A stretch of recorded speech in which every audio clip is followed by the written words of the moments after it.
Huwag mo nang tanggalin ang maskara mo kung ganun. Hindi ko na lang din tatanggalin ang maskara ko. Kung naiilang ka na makipag-usap sa akin habang walang suot na maskara ay okay lang sa akin. At least you won't feel awkward. Wala naman akong pakialam kung maganda ka o hindi. Mas may pakialam ako sa personality mo. Nag-enjoy akong kasama ka. Oo, kaya lang, huwag kang masyadong mag-inom at manigarilyo. Makakasira yan sa buhay mo. Mabilis namang napangiti si Emily sa sinabi ng lalaki at nagsalita. Bakit kinagalang mo pa rin ako sa kabila ng nasaksihan mo kanina? Bakit tinulungan mo pa rin ako nung pinagtulungan akong bastusin ng ibang mga estudyanteng lalaki kanina? Nakita na kasi kita kanina bago ka pa nagwala sa pag-inom. Parang umiiyak ka. Gusto sana kitang lapitan kaso ayun nga. Tapos sumayaw ka na sa gitna.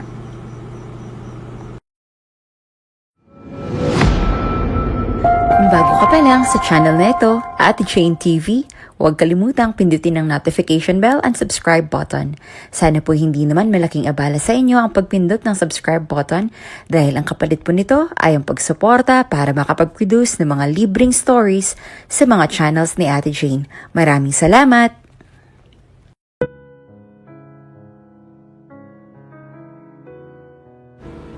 Mommy, anong oras ka po makakauwi sa bahay mamaya?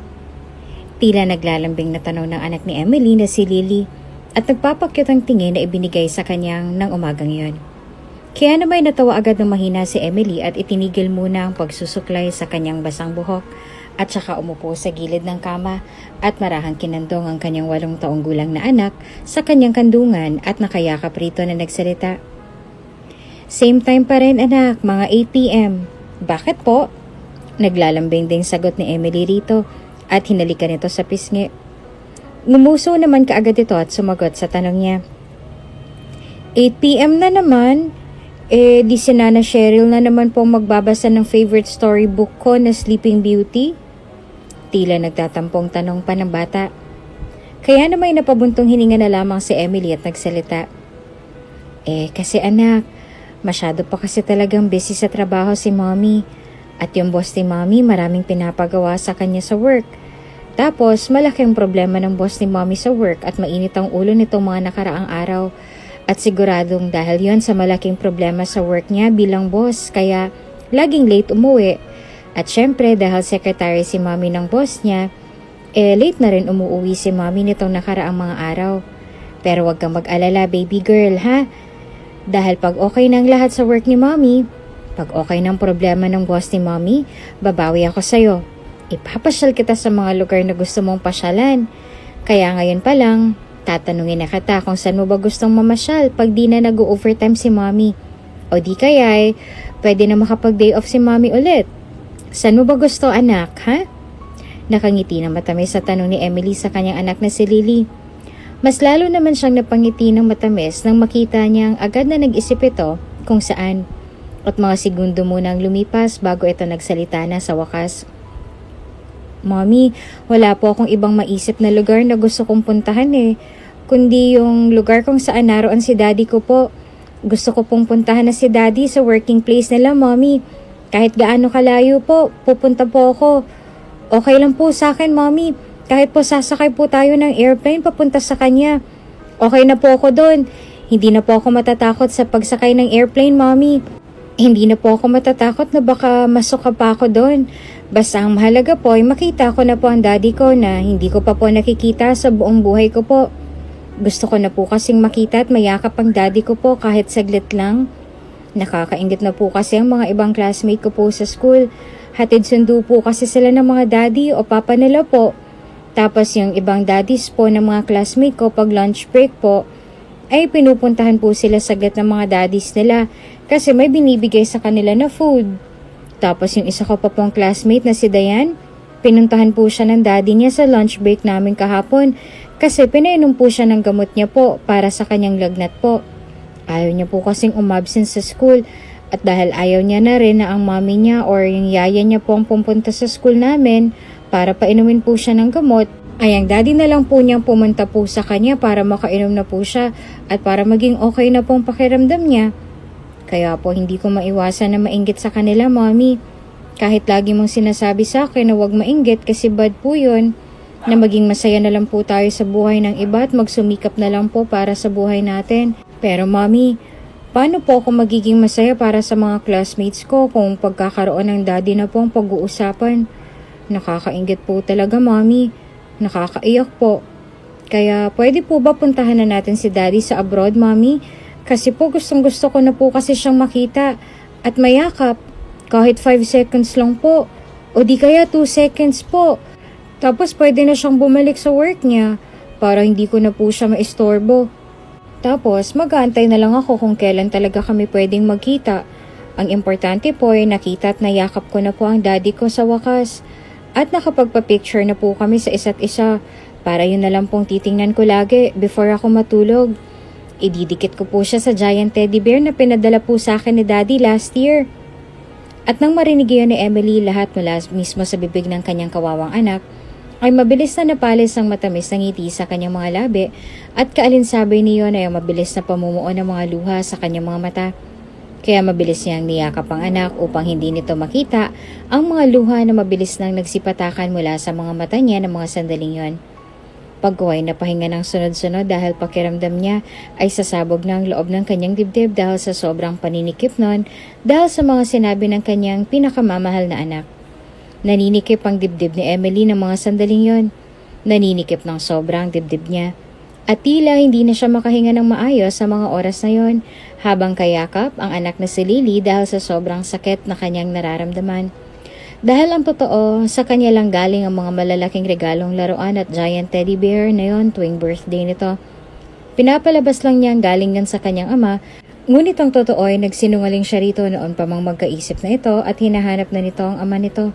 At mas lalong nagpapahirap sa kalooban ni Emily ay ang isiping hindi niya kayang ipaliwanag sa musmos na isipan ng kanyang anak ang totoo. Hindi niya kaya dahil baka biglang lalayo ang kalooban nito sa kanya pagsasabihin niya ng buong katotohanan rito. At natatakot siyang dahil sa katotohanan yon ay baka luyuan siya nito pagdating ng panahon na nasa tamang edad na ito. Natatakot siya. Kaya gumawa na lang siya ng kwento noon pa man na nagtatrabaho sa malayo ang daddy nito. Kaya hindi ito makauwi sa kanila o maka-attend ng mga birthdays nitong nagdaan. Naniwala naman agad ang pasit niyang anak. Pero ngayon parang mahihirapan na siya doon dahil talagang hinahanap na nito ang ama. At yun ang bagay na mas lalong nagpapagulo sa puso't isipan ni Emily ng mga sandaling yon.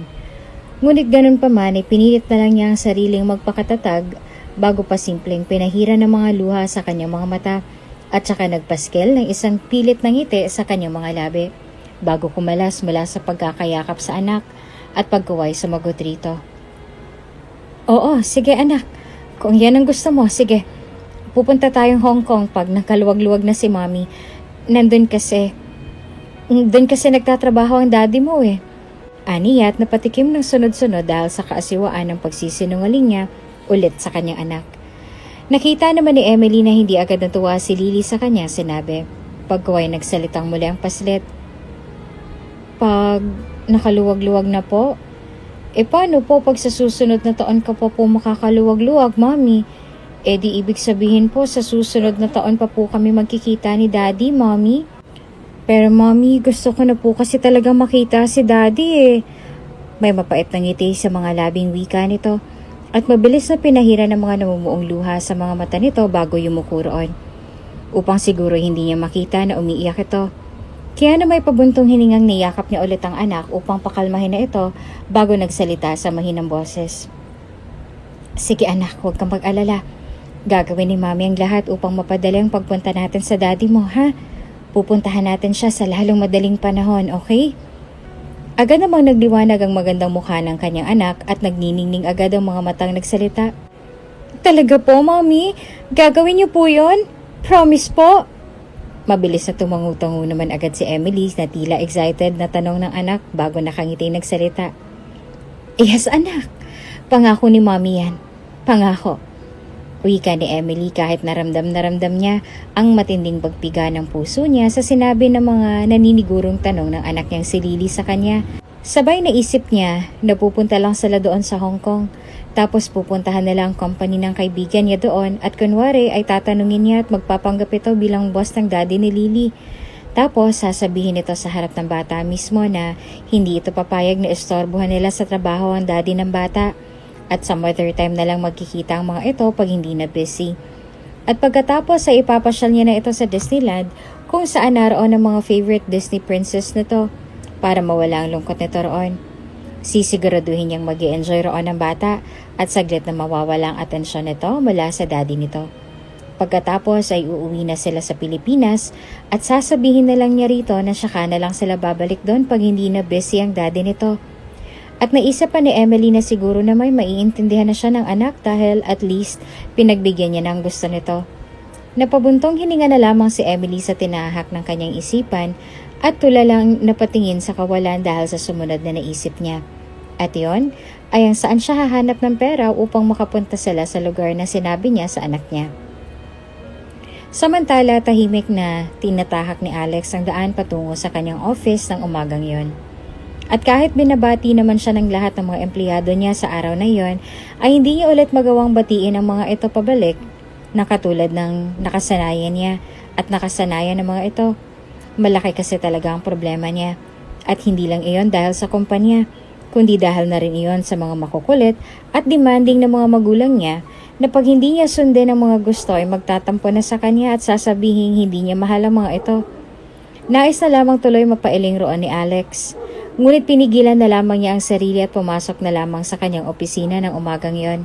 At kagaya ng usual na nangyayari tuwing umaga sa loob ng opisina niya, ay naroon na at naghihintay na sa kanya ang kanyang smart na sekretarya na si Emily. Good morning, sir. Nagawa ko na po yung mga ipinapagawa niyo sa akin kagabi, sir. Nariyan na po sa ibabaw ng office table ninyo. Pati na rin ang pinapa-format niyo sa akin na data. They're all set, sir. Nakangiting wika ni Emily na naging dahilan upang mas ma-emphasize ang cute na mga dimple nito sa magkabilang pisngi. Nahawa na rin tuloy siya sa ngiti nitong yon dahil mabilis na napangiti na rin siya ng bahagya rito at napatango pa ng bahagya. Pagkuway nagsalita. Good. That's good, Emily. Pero, meron ka pa yatang hindi na ipe-prepare sa office table ko ngayong umaga. Seryosong wika ni Alex habang tinutungo ang kanyang office table at umupo sa recliner chair niya. Pagkuway tiningnan niya ito at nakita niya marahan itong napakamot sa leeg nito bago nagsalita. Sir, naubusan na po pala tayo ng stock sa paborito mong kape, kaya hindi kita natimplahan agad pagdating ko dito kanina. Kaya naisip ko na lang po na bilhan ka na lang po ng favorite ninyong kape.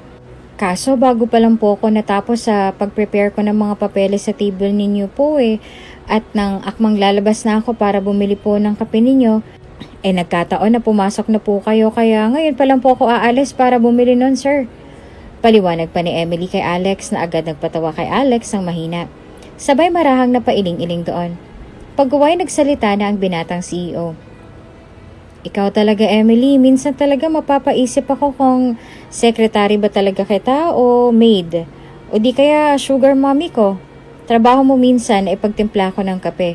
But not to the point na gagamitin mong sarili mong pera para maipagtimpla mo ko ng kape na paborito ko.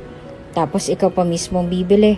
Napaka down to earth mo talaga masyado. But anyways, just forget about the coffee for now. Yung driver ko na lang uutusan kong bumili nun mamaya. For now, magpa-deliver na lang tayo ng iced coffee. My treat. Napakurap-kurap naman agad si Emily bago sumagot. Ala, sige sir. Thank you po. Pero maagang-maaga pa sir, mag-iced coffee ka? Nagkibit balikat naman agad si Alex sa tanong ng kanyang maganda at mabait na sekretary bago sumagot. Mainit kasi ang ulo ko. Gusto ko magpalamig ng ulo kahit kaunti. Nakaka-relax kasi yon. Isang marahang tango naman ang isinagot ni Emily sa kanya bilang pagsang-ayon sa kanyang sinabi bago nagpaalam nang pumunta sa working area nito sa kanyang unahan.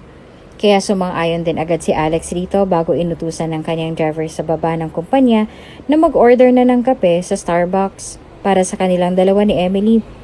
Pagkuway lihim na sinulya pa ni Alex si Emily roon. Sa totoo lang kasi ay masasabing magaan ang loob nilang dalawa sa isa't isa sa 3 taon na pagsasama nila sa loob ng kanyang opisina bilang mag-amo. Hindi siya kailanman nakaramdam ng pagkaasiwa rito pagkasama niya ito. Hindi kasi ito tulad ng ibang babae na nakasalamuhan niya ng maarte at suplada. Dahil napakataliwas sa mga ugaling yon ang ugali ni Emily. Napaka down to earth na to. Mabait, Mahinhin at sumasabay rin sa mga biro niya minsan pag nag-uusap sila sa mga bagay-bagay. Kaya minsan na hindi niya maiwasang isipin na pareho ito ng ugali sa babaeng nakilala niya noon, maraming taon nang nakalilipas. Na matapos may nangyari sa kanila ay iniwan na lamang siya bigla at hindi na nagpakita pa sa kanila ulit. Parehong-parehong ugali ng mga ito. Kaya lang, ang babaeng yon ay mukhang sanay sa inuman o sanay sa nightlife. Samantalang si Emily ay hindi. Dahil sa 3 taon na pagtatrabaho nito sa kanyang kumpanya, ay lagi niyang naririnig mula sa mga empleyado niya na hindi raw talaga sumasabay si Emily sa mga ito pag may plano raw ang mga ito minsan na mag-bar hopping pagkatapos ng nakaka-stress na trabaho. Siya rin mismo ay napansin yan kay Emily. Kaya lubos ang paghanga niya rito dahil sa ganong personalidad nito noon pa man. Kaya lang may mga pagkakataon minsan na pag nag-uusap silang dalawa at pinag-uusapan na nila ang personal na buhay nito ay tila hindi na ito komportable roon. Kaya si Alex na mismo ang nag-change topic para kay Emily. Alam niya may iniiwasan itong topic at naisip ni Alex na siguro ay nasaktan na ito ng isang lalaki kaya tila ilapitong pag-uusapan nilang personal na buhay nito. At dahil doon ay hindi na iwasang makaramdam ng awa si Alex para kay Emily. Dahil sa totoo lang ay tinuring niya na itong kaibigan. Nasasabihan niya kasi ito ng mga problema niya na talagang hindi niya na kaya pang sarilinin. Tapos pinapayuhan siya nito kaya gumagaan na ng paunti-unti ang nagpapabigat sa dibdib ng binata. Napangiti tuloy si Alex sa naisip habang nakatingin kay Emily na seryosong nagtatype sa keyboard ng computer nito. Pagkaway natigilan si Alex bigla at naisip niya, oo nga pala, bakit kaya hindi na lang si Emily ang gawin kong solusyon sa personal na problema ang kinakaharap ko ngayon? Baka matulungan niya ulit ako. Baka papayag siya. Kesa naman doon pa ako magpatulong sa ibang babae na hindi ko pa lubos na kilala. Matiim na napatitig ang gwapong binata kay Emily habang iniisip ang mga yon. Pagkaway nagpatuloy ang malalim na pag-iisip niya habang nakatukod ang isang siko niya sa ibabaw ng kanyang office table at nilalaro ng marahan ng kanyang hintuturo at hindalaking daliri ang kanyang pangibabang labi. At ang wika niya ulit sa isipan ay, bakit hindi? Emily's perfect for that role. At isa pa, matalino siya. Kaya paniguradong isang sabi ko lang sa kanya na ito at yan dapat ang gawin niya ay paniguradong masasaulo niya agad. So why look for a woman to accompany me there and meet my parents? If I can just simply ask for Emily's help and just give her huge reward for taking the risk of helping her poor boss. At nang maisip iyan lahat ni Alex ay unti-unting sumilay ang isang simpatikong ngiti sa kanyang mga mapupula at maninipis na mga labi. Bago tumikim roon at tinawag na si Emily. Emily, tawag ni Alex rito at medyo niluwagan ang kanyang necktie sa mga sandaling yon bago sumandal sa sandalan ng kanyang recliner. Nakita naman agad ni Alex na napatingin agad si Emily sa kanya at inayos ang salamin sa mga mata nito bago inosente ang mga matang tumingin sa kanya at saka sumagot. Yes po sir, may kailangan po kayo? At sukat sa sinabi nito ay mas lalong napangiti si Alex bago sumagot sa tanong ng kanyang sekretarya.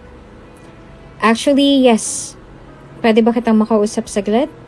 Because, Emily, this is a matter of life and death situation for me. At ito rin ang rason kung bakit, kahit okay ng problema ng kumpanya kanina lang, ay nagkakaproblema ulit ako. So please, tulungan mo ako. Maawa ka naman sa boss mo. Nakikiusap ang tingin ng abuhing mga mata ni Alex nang sabihin iyon kay Emily. Napakurap-kurap naman agad si Emily nang sabihin niyang mga katagang yon.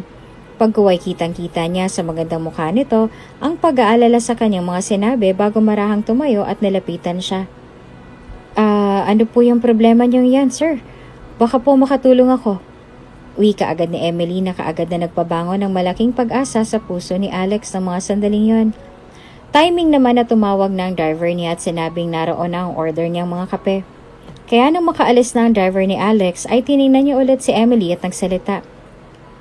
Here, inom ka muna ng iced coffee mo dahil baka uminit agad ang ulo mo sa sasabihin ko. Wika agad ng binata at ibinigay rito ang isang kape roon. Kaya tila nanunukat ang mga matang marahang kinuha naman ni Emily iyon mula sa kamay niya. Pagkuway humigop ito ng kaunti bago nagsalita. Ano po ba yun, sir? Kaya may ngiti sa mga labing agad sumagot si Alex dito. Magpanggap ka bilang fiancé ko. At sa sinabi niya ni Alex, ay agad na iubo ni Emily ng sunod-sunod ang kaping hinihigop nito. Kaya naman natatawa ng mahina na inabutan niya agad ito ng tubig at tissue bago nagsalitang tatawa-tawa ng mahina. Gulat na gulat ah. Agad namang sumagot si Emily sa kanya matapos uminom ng tubig at ngayon nagpupunas na ng bibig gamit ang tissue. Diyos ko sir, sino ba namang hindi kasi ang hindi magugulat sa sinabi ninyo?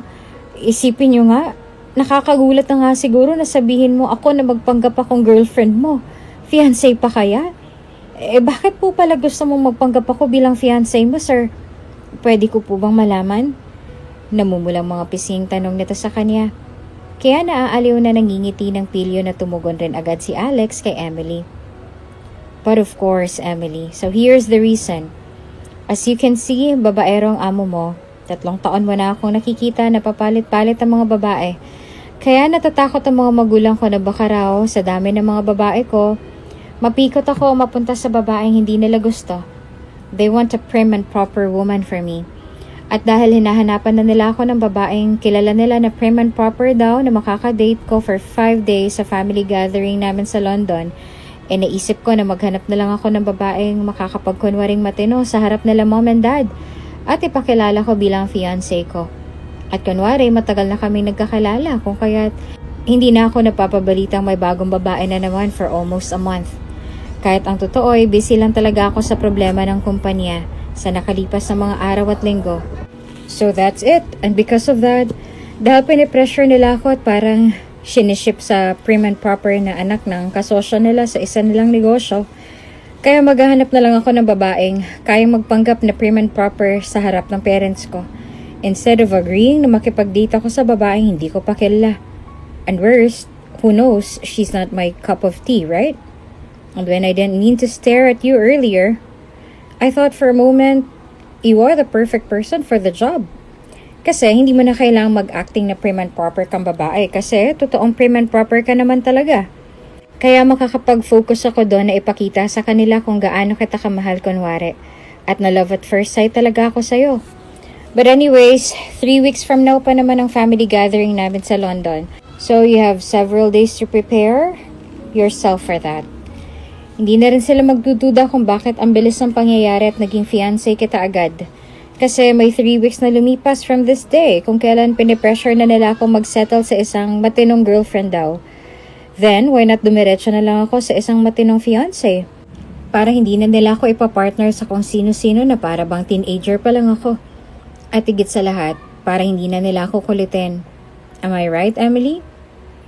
Hindi agad makaapuhap ng isasagot si Emily bagkus ay kumurap-kurap lang ito sa mukha niya ng ilang segundo ng mga sandaling yon. Tila ba pinag-iisipan nito ang bawat salitang binitawan niya. At higit sa lahat, tila dinadigest pa nito ng tama ang mga salitang binitawan niya. Naaliw tuloy ng lihim na pinagmamasdan ni Alex ang inosente at maamong mukha ng kanyang sekretarya. Para kasing gulat na gulat ito sa mga sinasabi niya dito. Pagkuway nakita na ng bumukas sarado na ang bibig nito at kibit balikat na nagsalita. Hindi ko po alam ang isasagot ko po sa sinasabi niyo po sir. Wika ni Emily at nakita ni Alex na lumunok pa ito pagkasabi nun. Kaya na may bumuntong hininga siya.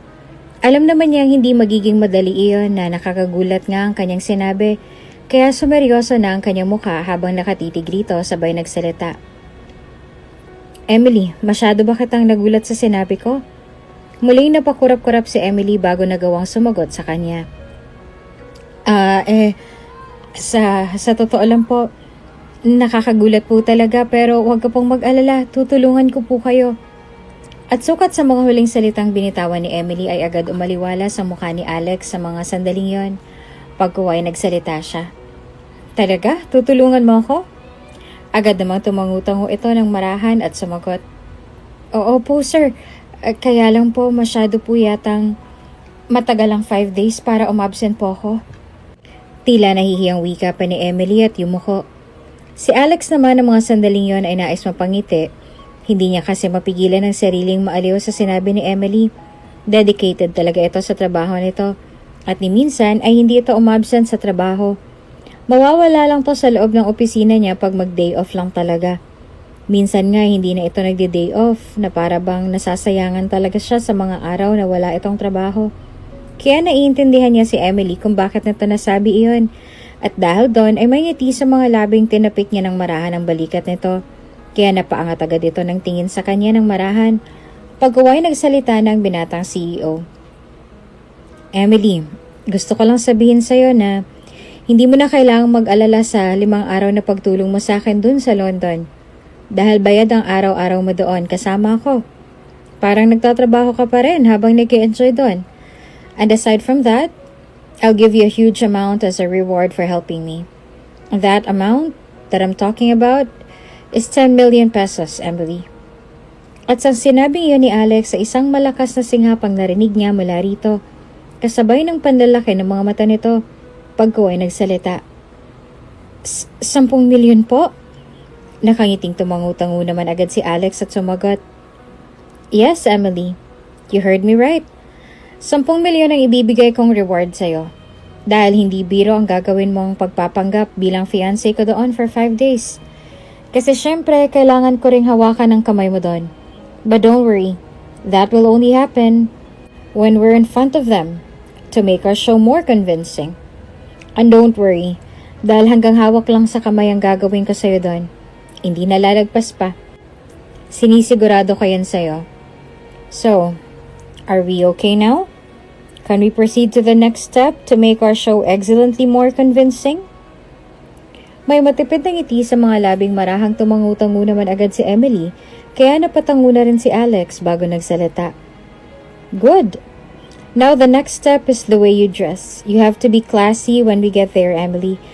Marami akong mga relatives doon na mga mapangmata at mga mapanghusga.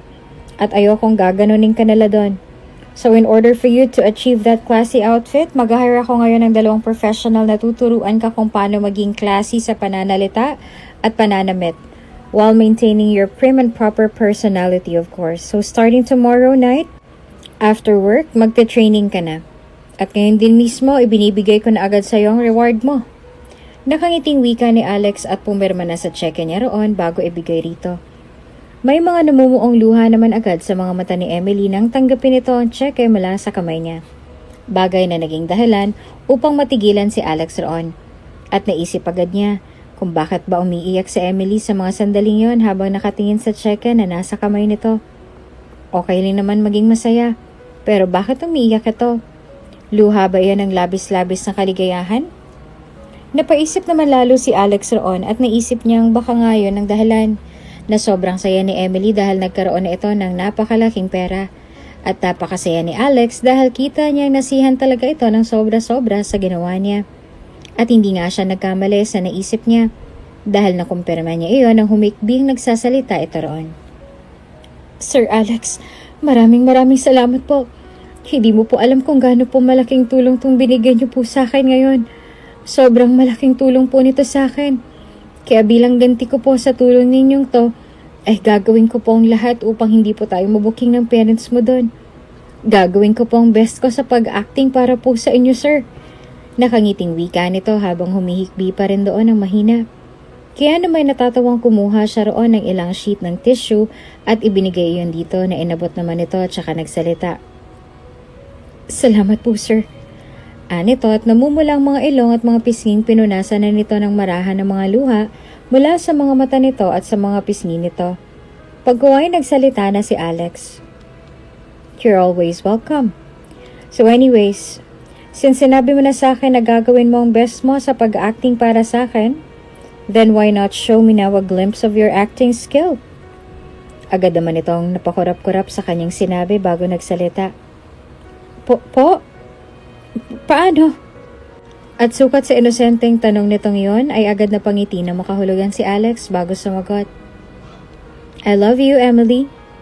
At pagkasabi no ni Alex ay tila ba may biglang sumipa sa loob ng dibdib niya ng mga sandaling yon. Nais tuloy mapakunot noo ang binata. Ngunit agad niyang pinalis ang nararamdaman niyang yon, tsaka patikim na ito noon ang buong atensyon niya sa gulat na reaksyon ni Emily ng mga sandaling yon habang nakatitig din sa mukha niya. At ang buong akala niya ay iiwasan kaagad nito ang matiim na titig niya rito, na hindi nito kakayanin ng mga titig niyang yon, na maaasiwa kaagad ito dahil sa sinabi niya rito. Ngunit mali pala siya dahil nakita niya kung paanong unti-unting sumilay ang isang maganda at masuyong ngiti sa mga labi nito bago mahinang sumagot roon. I love you more, Alex. Lihim na nahigit naman agad ni Alex ang kanyang hininga nang marinig ang mga salitang yon mula kay Emily. Dahil para talagang totoo ang sinasabi nitong yon, lalo na ang iba pang sinabi nito pagkatapos. Yes, Alex. I love you more than you love me. I love you more than my life. I love you more than anything else in this world. And most of all, I love you more than my pride. Unang kita ko pa lang sa'yo, napahanga mo na ako. Because you're not just about the looks. You're so much more. And I see my future with you. At ngayon ko lang to sasabihin sa'yo. Pero sobra mo ako napahanga sa mga matatamis sa totoong ngiti mo. Nakakataba ng puso kasi sabi mo ako lang ang iningitian mo ng ganyan. Kaya sana nga'y totoo kasi pag hindi, talagang masasaktan ako kasi Alex, ikaw lang ang lalaking nagparamdam sa akin na mahalaga ako. Nakarapat dapat din akong mahalin at bigyan ng atensyon ng mga tao. Na kahit ganito lang ako kasimple kumpara sa mga babaeng dumaan sa buhay mo, ay minahal mo pa rin ako ng totoo.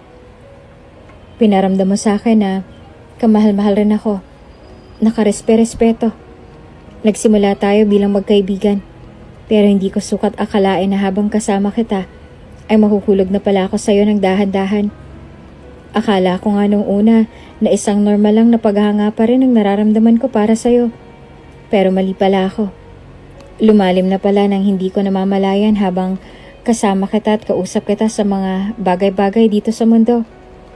Pero mas di ko sukat akalain na pareho na pala tayo ng nararamdaman para sa isa't isa. Nang matapang mong sinabi sa akin ng tunay na nararamdaman mo. Kaya salamat dahil dumating ka sa buhay ko.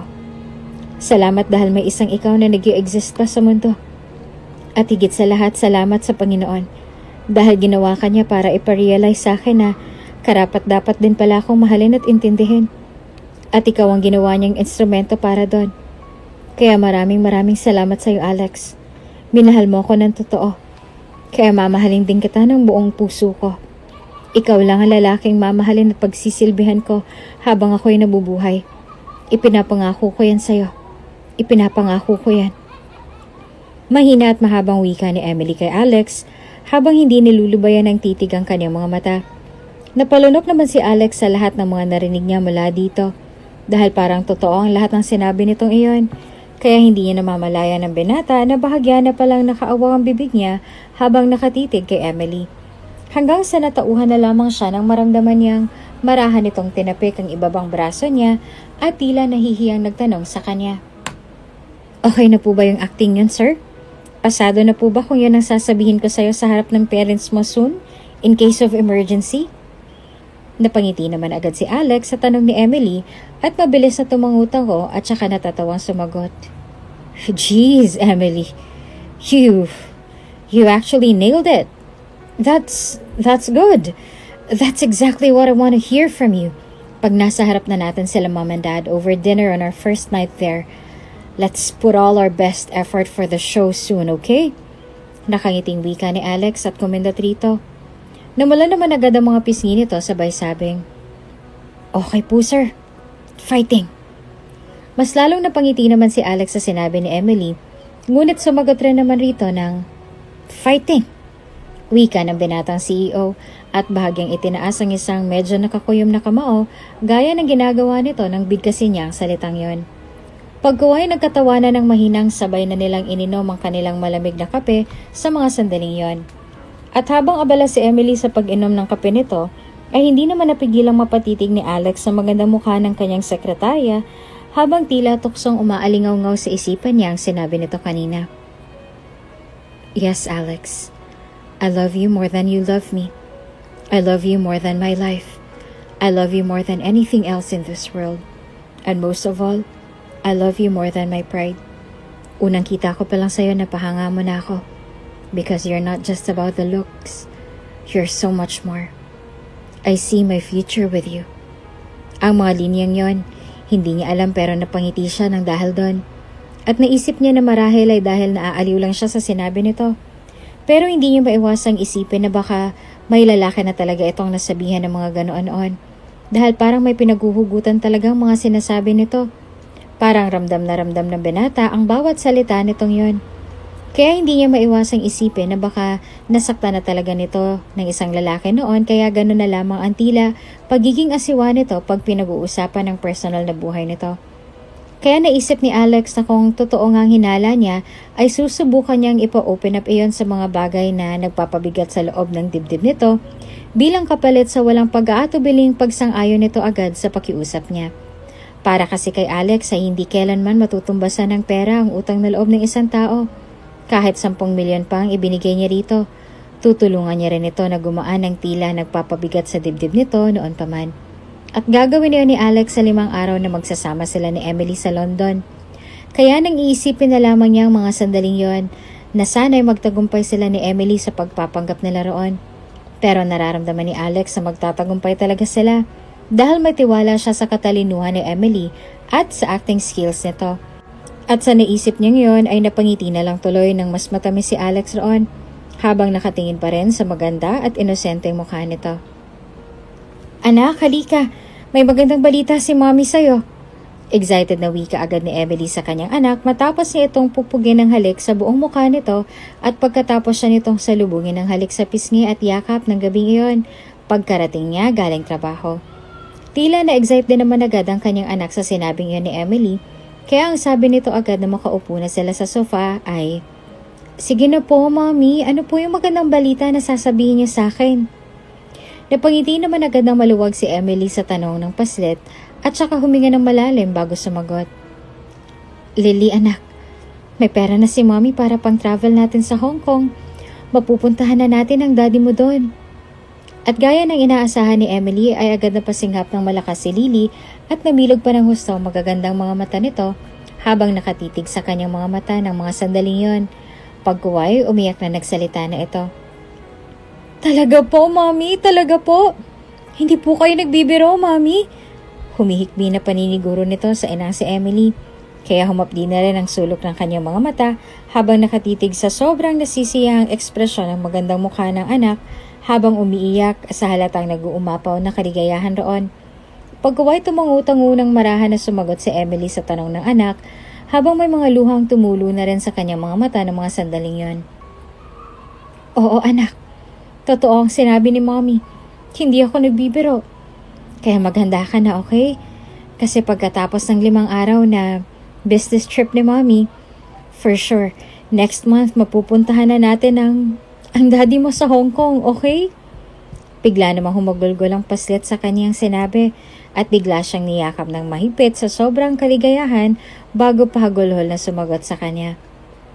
"Opo, Mommy. Okay na okay po. Napasaya mo po akong lubos ngayon, Mommy. Sobrang napasaya mo po ako ngayon. Salamat po, Mommy." Tuloy-tuloy naman sa pagtulong mga luha ng mga mata ni Emily dahil sa kanyang mga narinig mula mismo sa bibig ng kanyang pinakamamahal na anak. At kahit na guilty siya dahil malalagay na paasahin na naman niya ito, ay iniisip na lang niya na at least mapapasaya niya ito sa isiping matutupad niya na ang hiling nito na sana'y mapuntahan na nito ang ama sa lugar na pinagtatrabahuhan nito. At naisip ni Emily na bahala na ang Diyos sa mga susunod pang mangyayari pagkatapos na lang pumunta roon. Kaya na may mahigpit na niyakap nito si Lily at nagsalita na mahina roon. "You're always welcome, anak. Salamat din sa pagdating mo sa buhay ko." Umiiyak na wika ni Emily at marangin na plus ang malambot at kulot na buhok nito. Pag-uway napatingin siya sa kawalan at nagpatuloy sa pagsasalita sa kanyang isipan. "Mahal na mahal kita, anak. Ikaw ang naging dahilan upang matuto akong lumaban sa agos ng buhay kahit na hindi ko na kaya. Ikaw ang dahilan kung bakit naging matatag ako sa paglipas ng maraming taon. Ikaw ang buhay at lakas ko, anak. At gagawin kong lahat upang mapasaya ka lang habang bata ka pa.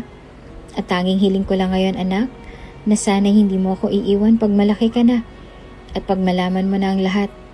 At sa wakas ay maintindihan mo na ang sitwasyon natin to. Sana hindi mo ako huhusgahan. Dahil pag nangyari yon, mas gugustuhin ko na lang sigurong mamatay kaysa makita ako sa mga mata mong pandidiri sa akin. At kaysa marinig ko mismo mula sa mga labi mo na ikinakahiya mo ako bilang ina mo dahil sa nakaraan ko. Kaya hiling ko lang sana'y maintindihan mo ako, anak, pagdating ng tamang panahon. Mahal na mahal ka ni Mommy, anak, at wala akong ibang gusto kundi makasama ka lagi at mabigyan ka ng masaganang buhay. Mahal na mahal kita, anak ko. Nakapikit ng mariin na wika ni Emily sa kanyang isipan at napatingin sa malayo. Pagkuway naisip niya, napakabait talaga ng amo niyang si Sir Alex mula noon hanggang ngayon. Oo nga't babaero ito. Kaliwat kanan ng babae pero hindi nito dinadala sa kumpanya ang mga babae nito. At hindi nito hinahayaang may mga babae itong pupunta sa opisina niya. He is that professional. Nilalagay nito sa lugar ang buhay nito sa labas ng trabaho. Hindi nito sinasali ang personal na buhay nito sa trabaho nito. Ika nga nito noon. Ang trabaho ay trabaho. Hindi natin dapat salihan ang kawalang hiyaan ng paghahanap natin ng pera araw-araw upang tayo mabuhay. Ang ibig kong sabihin, pag nagtatrabaho ka, focus ka muna doon. Pagtapos ka na sa trabaho mo, then you can do whatever you want. Flirt all you want. Drink all you want. However, may mga trabaho rin na kailangan ng, sorry for the word, landian. But you do get my point, don't you, Emily? At ito lang yun. Paghiwalayin ang trabaho sa mga unnecessary na bagay. Yun lang. Napangiti na lang si Emily nang maalalang sinabi nitong iyon. At iyon ang dahilan kung bakit hangang-hanga siya kay Sir Alex niya noon pa man. Bukod doon ay magaling rin kasi itong magdala ng tauhan. Kaya umiiyak talaga ang mga empleyado nitong nagre-resign na napilitan lamang na mag-resign para sa mga emergency. At kahit siya ay ayaw niya ring umalis sa kumpanya nito dahil masasabi ni Emily na napakaswerte niya na dahil doon siya napadpad sa kumpanya ng Sir Alex niya na isa sa pinakamabait na boss na nakilala niya. Oo nga't may pagka-stricto ito minsan. Pero yun ay kung may mga empleyado itong nagpapaka-irresponsable minsan. Tinutuwid nito ang mga coworker niyang yun. Tulad din ang nangyari nung pinagsabihan nito ang isang empleyado nito na sunod-sunod na ang pagiging late pumasok araw-araw at parang may hangover pa kung pumasok. Kaya hindi na natiis iyon ni Sir Alex at pinagsabihan na ito. George, sa resume mo dati ang nilagay mo lagi kang on time or ahead of time sa pagpasok sa trabaho, na hindi ka nalilate, na responsible ka at alam mo ang dapat mo at hindi mo dapat gawin. But what's happening now is not the way I expect from you. Kabaliktaran yon. So what happened? May problema ka ba kaya ka naglalasing? Kung meron man sabihin mo sa akin at baka matulungan kitang lutasin yan. Seryosong wika ni Sir Alex niya na agad nagpailing ng sunod-sunod sa coworker niyang si George at nakayokong sumagot rito. Hindi po sir, wala po talaga akong problema sa totoo lang. Sadyang na-occupy lang ng utak ko ng mga bagong kaibigan sir at nawalan ako ng focus sa trabaho kaya sorry sir, sorry po talaga. Mas sumeryoso naman lalo ang mukha ni Sir Alex sa sagot ni George at nagsalita. Then I suggest na matuto ka nang mag-focus ulit sa trabaho mo. Kasi hindi lahat ng kaibigan mo na yan na naging dahilan ng pagkaka-late mo this past few days at ang dahilan kung bakit may hangover ka lagi ay sasamahan ka sa mga worst days mo. Yung iba sa kanila kasama mo lang sa kasiyahan, pero hindi sa kalungkutan. Kaya isipin mo na lang na pag nawalan ka ng trabaho dahil dyan sa pagka-irresponsable mo ngayon, nariyan ba sila para tulungan ka agad o pagaanan man lang ang kalooban mo? Kaya mag-isip ka ng paulit-ulit, George. At maging responsable ka sa trabaho mo. Huwag mong hahayaan ang lahat ng pinaghirapan mo para malagay ka sa posisyon niya na gusto mo ay mawawala ng dahil lang sa kairesponsablehan mo ngayon. Hindi pwede yan, George. Kaya magbago ka na at magpakatino ka na ulit. Ibalik mo rin yung dating George na nag-apply sa kumpanya ko maraming taon ang nakaraan. Yung dating George na responsable at mapagkakatiwalaan. Pwede ba yon, George? At bilang sagot ay agad na patuloy ang mga luha ni George at mabilis na tumango-tango roon bago nagsalita. Opo, Sir Alex. Maraming salamat po sa payo ninyo at sa tsansang ibinigay niyo po sa akin ngayon. Maraming salamat po, sir. Isang simpleng ngiti at tango lamang ang isinagot ng amo nilang si Sir Alex rito. Nagbalit ulit sa kasalukuyan ng diwa ni Emily matapos maalalang eksenang iyon noon. Kaya wala talaga siyang masabi sa ugaling meron ng kanyang Sir Alex. Kasi sa totoo lang din, parang hindi mag-among turingan nilang dalawa noon pa lang. Parang magkakaibigan lang na nagbe-brainstorming sa kung anong dapat gawin. Nagtutulungan. Kaya lubos ang respeto at paggalang niya rito. At kaya nga pumapayag siya agad sa mga pakiusap nito sa kanya, tulad na lamang kanina. Makaganti man lamang siya sa kabutihan nitong pinapakita at pinaparamdam sa kanya. At isa pa, kaya naman niyang gampanan ang role bilang fiancé nito kunwari. Tapos 5 araw lang yon at bayad pa ang araw niya noon. May reward pa itong ibinigay sa kanya agad na ayaw niya sanang tanggapin kanina. Kaso naaalala niya si Lily at ang plano nila. Kaya labog man sa loob niya ay tinanggap na lang niya. Malaking tulong na rin kasi iyon sa kanilang mag-ina. Kaya sobrang nagpapasalamat na lamang talaga si Emily kay Sir Alex niya sa kanyang isipan. At sisiguraduhin niya na mapapaniwala talaga niya ang mga magulang nito na fiancé nga siya nito at mahal na mahal niya ito. Nais niya tuloy matawa nang maalala niya ang tila pagkatulala nito sa kanya kanina habang nagpa-practice siya ng linya niya. Ngunit sa totoo lang, ang ibang mga linya yang yon ay galing talaga sa puso niya. Dahil ang ibang mga linyang yon ay ang mismong gusto niyang sabihin sa lalaking nakilala niya sa isang masquerade ball noon. At ang lalaking yon ang pinakaunang lalaking nagparamdam sa kanya na may karapatan din siyang galangin at magustuhan sa kabila ng pagiging nerd niya noong college pa lang siya.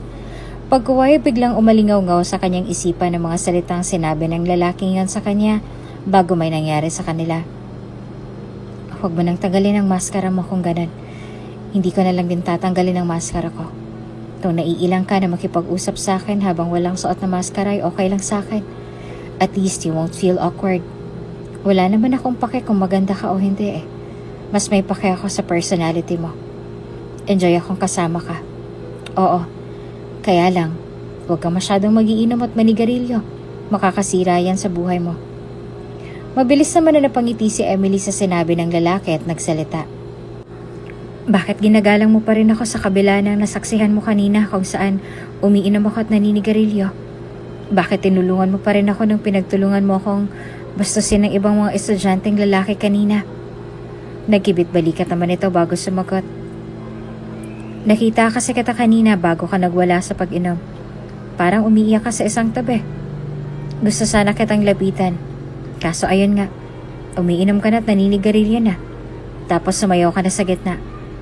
Pero agad na ako naalarma nang makita kong nilapitan ka ng mga gagong yon at parang binabastos na. Kaya eto tayo ngayon at nag-uusap sa abandonadong building na to ng school kasi hinahanap na tayo ng sinuntok sa mukha. Nagkatawanan sila ng mahina dahil sa sinabing itong yon bago ito seryosong nagpatuloy.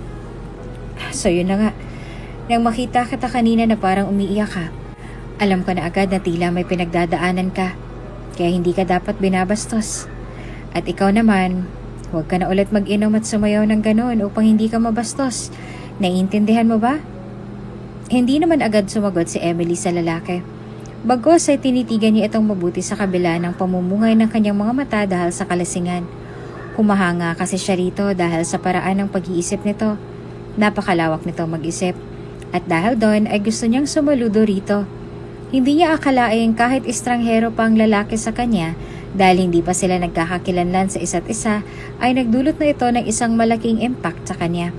Pagkuway natigilan si Emily na mapansin niyang tinititigan din pala siya nito ng matiim sa mga sandaling yon. Kumalabog bigla ang dibdib ni Emily habang nakatitig sa mga mata nito na nasa likod ng asul nitong maskara. Napalunok si Emily ng sunod-sunod at marahil dahil sa matinding tama ng alak na lumukob sa buong sistema ni Emily ng mga oras na yon, dahil sa mga problema niya na nawala na siya ng pag-asang magkaroon pa ng solusyon, ay nawala na siya bigla ng kontrol sa kanyang sarili. At siya na mismo ang kumabig sa batok ng lalaki bago ito marahang hinalikan sa mga labi. Nahinto naman agad sa paglalakbay ang diwa ni Emily nang maalala niya ang nakaraan niyang yon, napilit niya ng binabaon sa limot. Ngunit hindi lang talaga siya magtagumpay hanggang sa kasalukuyan dahil sa anak niyang si Lily, na laging tinatanong sa kanya kung sino ba daw ang ama niya at kung anong pangalan. Kaya lagi na lang niyang sinasabi na Denver ang pangalan ng daddy nito para hindi na ito mangulit pa sa kakatanong kung anong pangalan ng daddy nito na kahit siya'y hindi rin din naman alam sa totoo lang.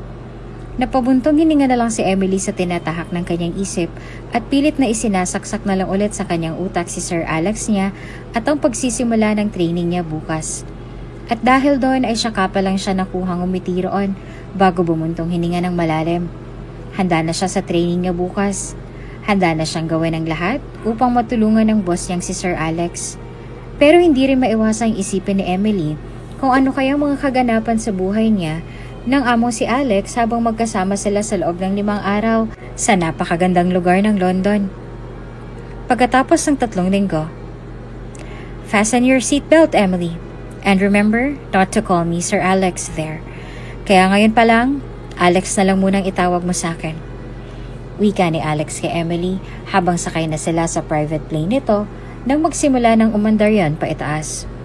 Nasa isang folding couch sila nakaupo roon at magkatabi pa sila ng upuan nito. Kaya na may mariing nakatikom ang kanyang mga labi habang pilit na tiningnan nito ang kanyang katabi at marahang tumangu-tangu rito bago ipinikit muli ang mga mata. Naramdaman naman ni Emily na parang kumilos ito palapit sa kanya bago nagsalita. "Oh, what are you doing?" Lumunok naman agad si Emily ng sunod-sunod bago marahang dumilat at nangihinang sumagot. Nakapikit, sir." Napakurap-kurap agad si Alex sa kanyang isinagot. Pagkuway nagsalita agad ito. "Wait, don't tell me. Nasusuka ka?" Ngunit hindi na nabigyan pa ng pagkakataon si Emily na sumagot rito dahil mabilis pa sa 4:00 napasukan na siya sa dibdib nito. "Holy!" Yun lang ang katagang namutawi sa labi nito nang magkalat na sa suot nitong white long sleeve polo ang mga suka niya sa mga sandaling yon. Kaya natigil yata ang paghinga ni Emily ng mga oras na yon habang kinakabahang nakatingin sa nagkasalubong na makakapal na kilay nito. "Jesus, Emily, look what you did!" Reklamo ni Alex sa tonong kalmado pa rin naman at napabuntong hininga roon bago siya tinaasan ng kilay roon. Kaya namumula ang mga pisnging mabilis na kinuha niya ang kanyang puting panyo sa kanyang pouch at mabilis ding pinunasan ng mga mabahong suka niya sa dibdib nito sabay apologetic na nagsalita. Sorry, Sir Alex, sorry." Kagat-labing paghingi niya ng pasensya sa binata ngunit agad ding napahinto ng marahang pigilan nito ang kamay niya roon bago nagsalita. "Wag na, magbibihis na lang ako sa CR. Dito ka lang ha." Wika nito at akmang tatayo na ngunit maagap na nahawakan niya ng marahan ang kamay nito bago kagat pa rin ang pang-ibabang labi na mahinang nagsalita roon. Teka Alex, pwedeng sumama na lang ako sa'yo. Baka kasi mas lalo akong masukat, matakot kapag matatagalan ka sa CR eh. Ani at namumulang nagyuko ng ulo pagkatapos. Narinig naman ni Emily na agad natawa si Alex roon bago tumugon sa kanyang sinabi. Fine, let's go. Nalalagit na ako rito sa mabahong suka mo, so let's go." Iiling-iling na wika nito habang tila walang pakialam sa pagkakasalikop ng mga kamay nilang dalawa sa mga sandaling yon bago ito marahang tumayo na roon kasama siya. Tahimik na magkahawak kamay naman silang naglakad papunta sa CR ng malaking private plane nito kaya hindi maiwasang makaramdam ng pagkailang si Emily nang dahil doon. Ramdam na ramdam niya kasi ang init ng palad ni Alex sa mga sandaling yon. Idagdag pa ang nakakalulang amoy ng mabango at tila nangaakit na panlalaking perfume nito na nanonood sa ilong ni Emily sa mga oras na yon habang katabi niya itong naglalakad roon. Pagkuway napatingin siya rito nang mariin niyang tumawa. Bigla nang mahina roon at nagsalita. "Tahimik ka yata. Nasusuka ka pa rin ba o naiilang ka lang talaga dahil sa kauna-unahang pagkakataon ay maghahawak ang kamay nating dalawa ngayon?" Sukat sa narinig ay napadiretso agad ng lakad si Emily at walang sabi-sabing inalis ang kamay niya mula sa pagkakahawak ng gwapong amo. Pagkuway nagsalita ito. Yun na nga, pasensya ka na Alex ha." Ngunit nanlaki na bigla ang mga mata ni Emily nang maramdaman niyang ibinalik nito ang pagkakasalikop ng mga kamay nilang dalawa at nakangiting tiningnan siya. "Huwag ka nang mailang Emily. Isipin mong nagpa-practice na tayo ngayon. Alisin mo ng pagkailang sa puso mo at pag ganitong eksena natin para pagkaharap na natin sila doon at bigla akong hahawakan ng kamay mo ng ganito ay parang wala na lang sa'yo ang ganitong eksena sa pagitan nating dalawa. Naiintindihan mo ba ako, Emily?" Agad namang napatango si Emily sa sinabing yun ni Alex dahil kahit pagbalik-balik ta rin man ang mundo may punto pa rin ito roon. Tama ito. Dahil kung talagang gusto niyang magtagumpay sa misyon nila doon sa London simula ng araw na yon, ay dapat niyang sundin ang lahat ng sasabihin ni Alex. Nakita niya namang mas napangiti pa itong lalo dahil sa sagot niya. Pagkuway nagsalita naman ito roon ang nasa harap na sila ng comfort room bago nagsalita ulit. Good. Now wait for me here outside. Magbibihis lang ako sa loob. And if you'll ever get afraid again, just knock on the door. Understood? Malumanay na wika ni Alex kay Emily na naging dahilan upang umiti na siya rito ng matipid at tumango kahit ang totoo ay kinakabahan pa rin siya dahil baka biglang magka-turbulence at mahilo ulit siya. Pero naisip niya na syempre kailangan tatagan niya ng loob niya dahil baka isipin na ni Alex na nagiging OA na siya sa pinakaunang pagkakataon. Kaya naman nang makita niyang pumasok na ang gwapong amo sa loob ng CR ay napabuntong hininga siya roon at sumandal sa malamig na pader na nasa harap ng CR at dahan-dahang dumaostos pababa hanggang sa makaupo na siya sa malamig na sahig roon. Sa totoo lang kasi may trauma siya sa airplane dati. Hindi lang dahil sa nasusuka siya, kundi dahil may trauma siya. Nayakap na lang niya ang sarili ng mahigpit roon at pinigilan ang sariling huwag maiyak nang maramdaman niyang parang nagka-turbulence na roon. Kaya napapikit na siya ng mariin habang tumataas baba ang kanyang dibdib sa labis na takot bago napatakip siya ng kanyang tenga at nagsimula ng impit na humikbi roon.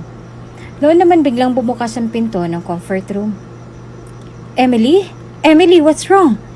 Halatang nababahalang usisa ni Alex sa kanya at naramdaman agad niya mabilis na paghawak nito sa kanyang magkabilang braso bago nag-aalalang nagtanong ulit sa kanya.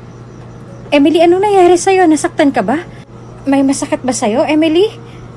Ngunit hindi niya nagawang sagutin agad ang tanong ni Alex sa kanya. Bagkos ay mas lalong nanginig ang kanyang buong katawan habang dahan-dahang nagtaas ang tingin dito. Pagkaway humagulhol na nagsalita siya sa nanginginig at takot na tono ng kanyang boses. Nagka-turbulence kasi kaya natakot ako agad. Nakakatakot kasi. Sorry, Alex. Sorry.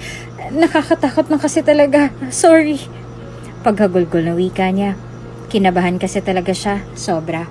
Ngunit hindi niya akalain na mas mapapahagulhol pa pala siya roon nang maramdaman niya ang biglang pagyakap sa kanya ng mahigpit ng mga sandaling yon. Yakap na tila pinapakalma siya.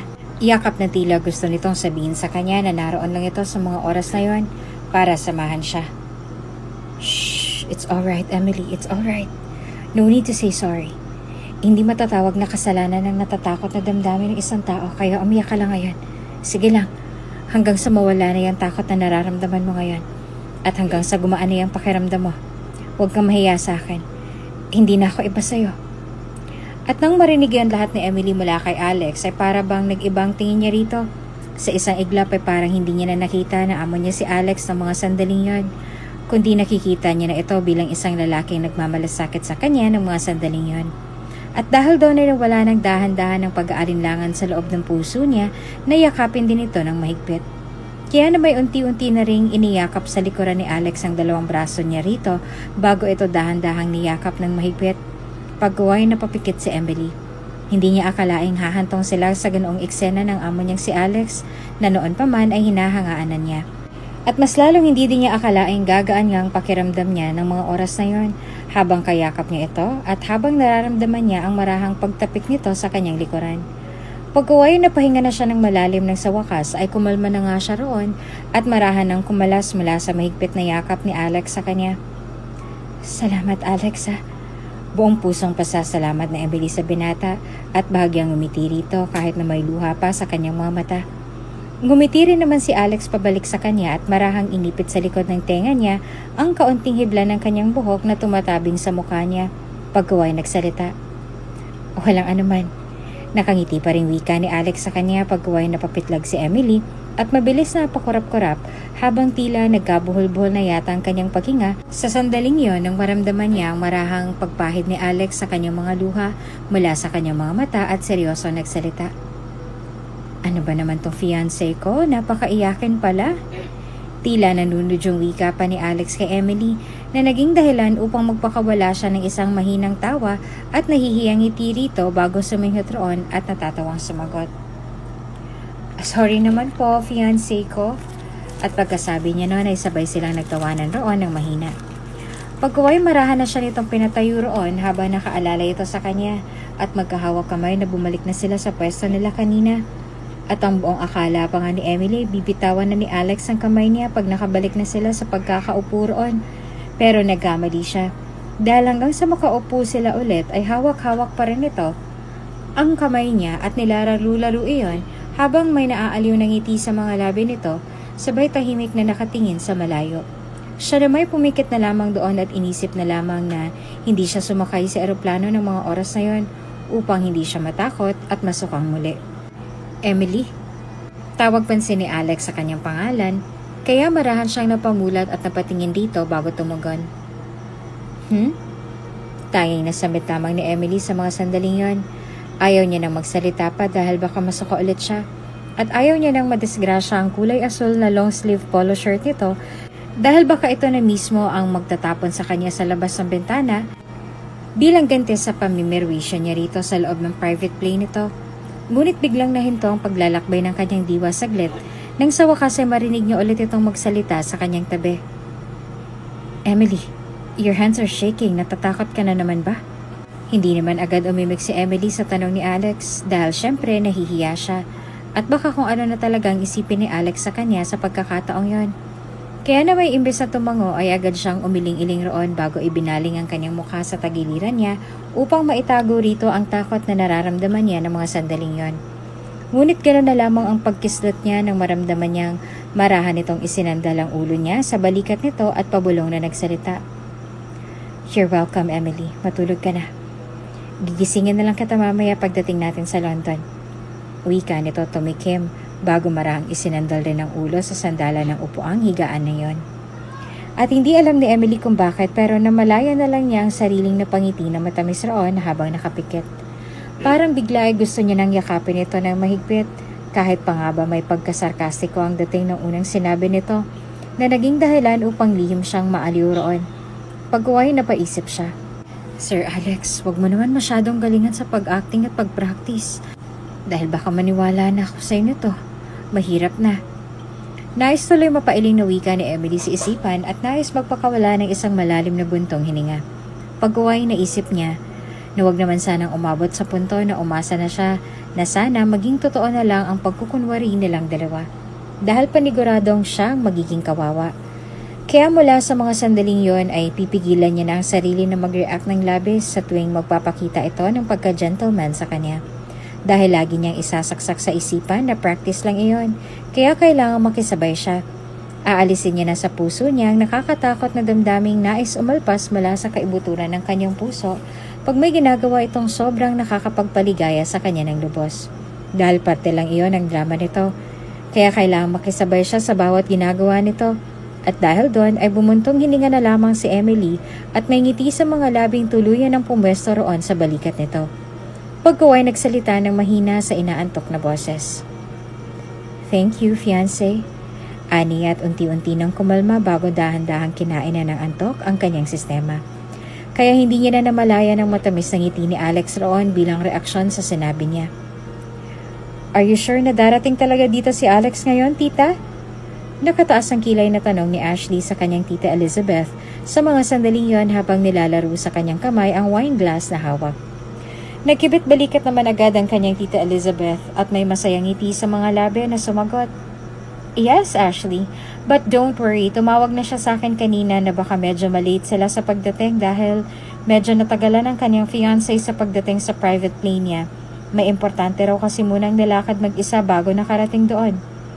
Bigla namang tila may sumabog sa pandinig ni Ashley dahil sa kanyang narinig mula sa tita niya. Pagkuway, lalong napataas ang kilay na nagtanong roon. Fiancé? My fiancé na agad si Alex? Kahit 3 weeks pa lang ang lumipas since you told him to find a girl na matino. Kung ayaw niya kayo na mismo ni Titong maghahanap ng prim and proper na girl para sa kanya. Lihim na nag-alburuto ang damdaming wika ni Ashley sa tita niya. Ngunit bago pa makasagot ito ay uminsert na ang kanyang ina na nakataas din ang kilay na tumingin sa kanya. You know, Ashley, bago ka mag-react sa status ngayon ng pinsan mo, bakit hindi ka nalang maghanap ng lalaking matino din at siguradong para talaga sa'yo? Hindi ko sino-sino lang lalaking inaatupag mo. Sa lalaki, tulad ni Alex, okay lang siguro na kung sino-sinong babaeng inaatupag. Kasi hindi naman niya napapabayaan ang mga negosyo niya. Lalo ng mga negosyo na pinaghirapang palaguin ng tita-tito mo mula pa noon. Alex can set aside outside happiness from his dedication to work hard for his businesses. Kumpara sa'yo na puro na lang panlalalaking inaatupag.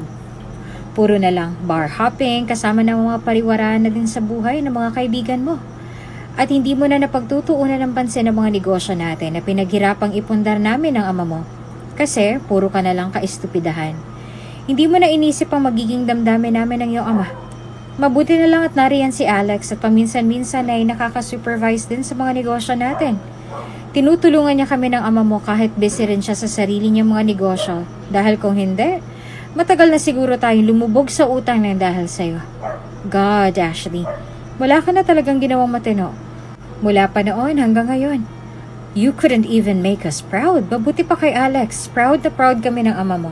Kahit pamangkin lang namin siya. Compared to you na anak mismo namin. Pero puro kapalpakan lang at disappointment ang ibinibigay sa amin. And now, may gana ka pang ganyan-ganyanin ang pinsan mo? How could you? Saan ba hinuhugot ang kakapalan ng mukha mong yan para pagsalitaan ng ganyan ang pinsan mo? Tapos nakataas pa yung kilay mo na para talagang may karapatan kang gawin yan. Milya-milya ang layo ninyo ni Alex sa isa't isa. Ang layo na nang narating niya. Samantalang ikaw, nariyan pa rin and still giving us disappointment. Babae ka pa naman. Tapos hindi ka matino. Nakakahiya ka. Mariin at mahabang litanya ng ina ni Ashley habang nasa sala sila ng mga sandaling yon.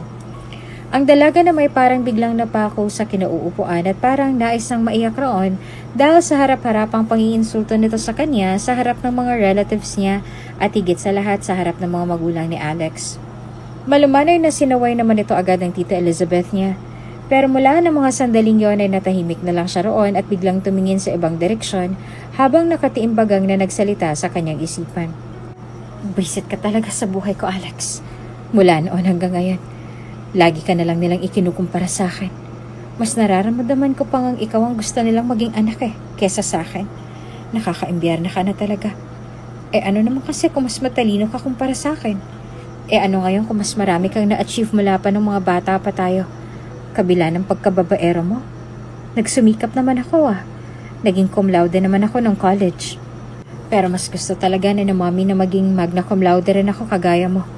Gusto nga rin nila na engineering din ang kuning kong kurso tulad mo Pero ano magagawa ko kung hindi ko ramdam ang kursong yan at mas gusto ko yung HRM. Pero hindi sila proud sa kurso ko. Bakit ka pa kasi nag-i-exist sa mundo? Bakit ka pa kasi pinanganak? At bakit sa lahat ng tao sa mundo, sa'yo pa ako kinukumpara ng mga parents ko? Ikaw ang biggest insecurity ko, Alex.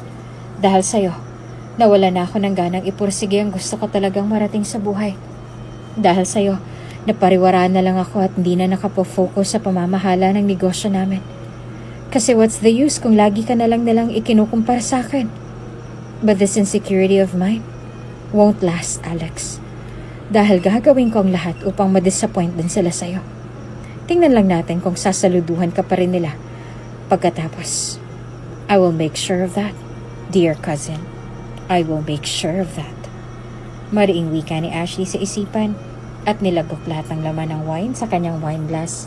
Pagkaway na patingin na lang silang lahat sa giant main door ng mansyon ng tita at tito niya nang biglang may pumasok na dalawang panauhin mula roon sabay sabi, "Sorry to keep you all waiting, everyone." Masiglat na kangiting ubod ng tamis na bungad agad ng pinsan niyang si Alex habang nakahawak ang kamay nito sa kasama nitong napakaganda at napakaputing babae na mas makinis pa yata ang balat sa kanya. Kaya bigla na lang ang pagsulak ng dugo sa kanyang ulo nang makita ng dalawa. Lalo na nung agad na dinumog ang mga ito roon ng yakap at kamustahan sa pangunguna ng mga magulang niya. Lalong-lalo na ang ina niya. Halatang masayang-masaya ito sa presensya ng pinakamamahal na pamangkin nito. Kaya mas lalong tumaas baba ang dibdib niya sa matinding inggit at galit para kay Alex sa mga sandaling yon. At dahil doon ay mabilis na tumingin na lamang siya sa ibang direksyon at nagtatagi sa mga bagang na pilit pinapakinggan ang kamustahan ng mga ito roon. "Ash, kamusta?" Biglang bati ni Alex sa kanya kaya napunta sa kanyang tingin ng mga tao. Pati ang mata ng babaeng kasama nito na fiancé raw nito ay napatitig sa kanya habang may ngiti sa mga labi nito roon. Ngiting agad na wala ng pagtaasan niya ito ng kilay at malamig na sumagot sa pagbati ni Alex sa kanya. "I'm okay. I'm always okay." Wika ni Ashley at hindi na nag-abala pang tanungin rin ito kung kamusta na ito. Kumukulo ang dugo niya rito at hindi niya ugaling makipagplastikan sa mga tao. Kung ayaw niya sa isang tao, pinapakita niya talaga na ayaw niya yon. Kaya yan lagi ang pinapakita niya kay Alex. Ang hindi niya lang maintindihan ay kung bakit nakikipagkaibigan pa rin ito sa kanya.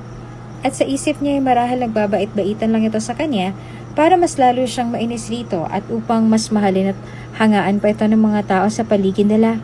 At sa isip niya ay marahil nagbabait-baitan lang din ang fiancé nito ng mga sandaling yon. Pangiti-ngiti pa ito sa mga tao. Kaya mas lalong nag-init ang ulo ni Ashley dahil doon. Pero may gagawin siya upang makita talagang tunay na kulay ng babae. Nahihirapan kasi siyang ipakita ang tunay na ugali ni Alex kahit anong gawin niya. Kaya doon na lang niya gagawin iyon sa fiancé nito. Kaya nais tuloy mapangisi roon ni Ashley at sa naisip niya hindi ako naniniwala mabait kang talagang babae ka. Kaya humanda ka sa gagawin ko sa'yo para maipakita natin ang tunay na kulay mo. At higit sa lahat, humanda ka rin.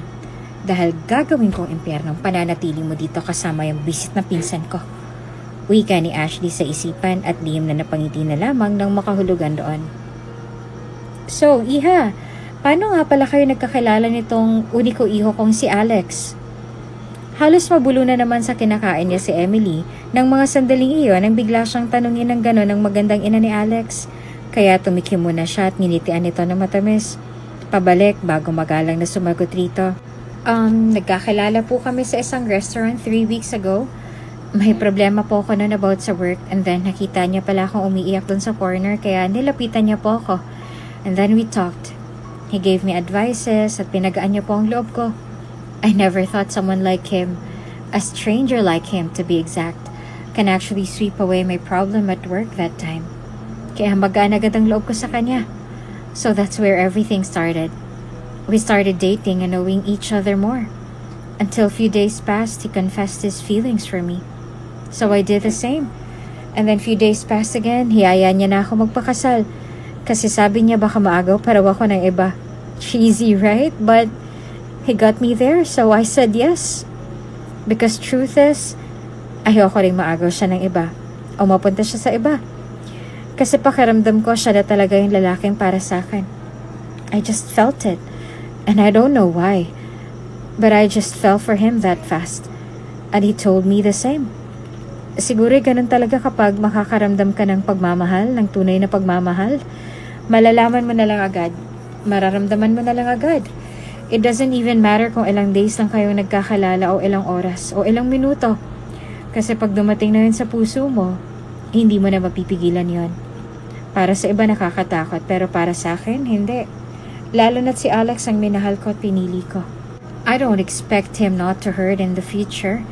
Kasi kakambal talaga ng sakit ang pagmamahal.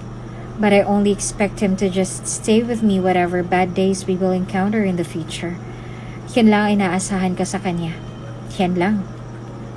Natahimik ang lahat matapos iyong sabihin lahat na Emily. Para bang tumago sa bawat puso ng isa't isang sinabi niya ngayon.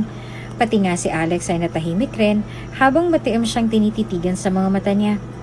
Tumitig rin naman siya pabalik rito habang may masuyong ngiti sa mga labi niya.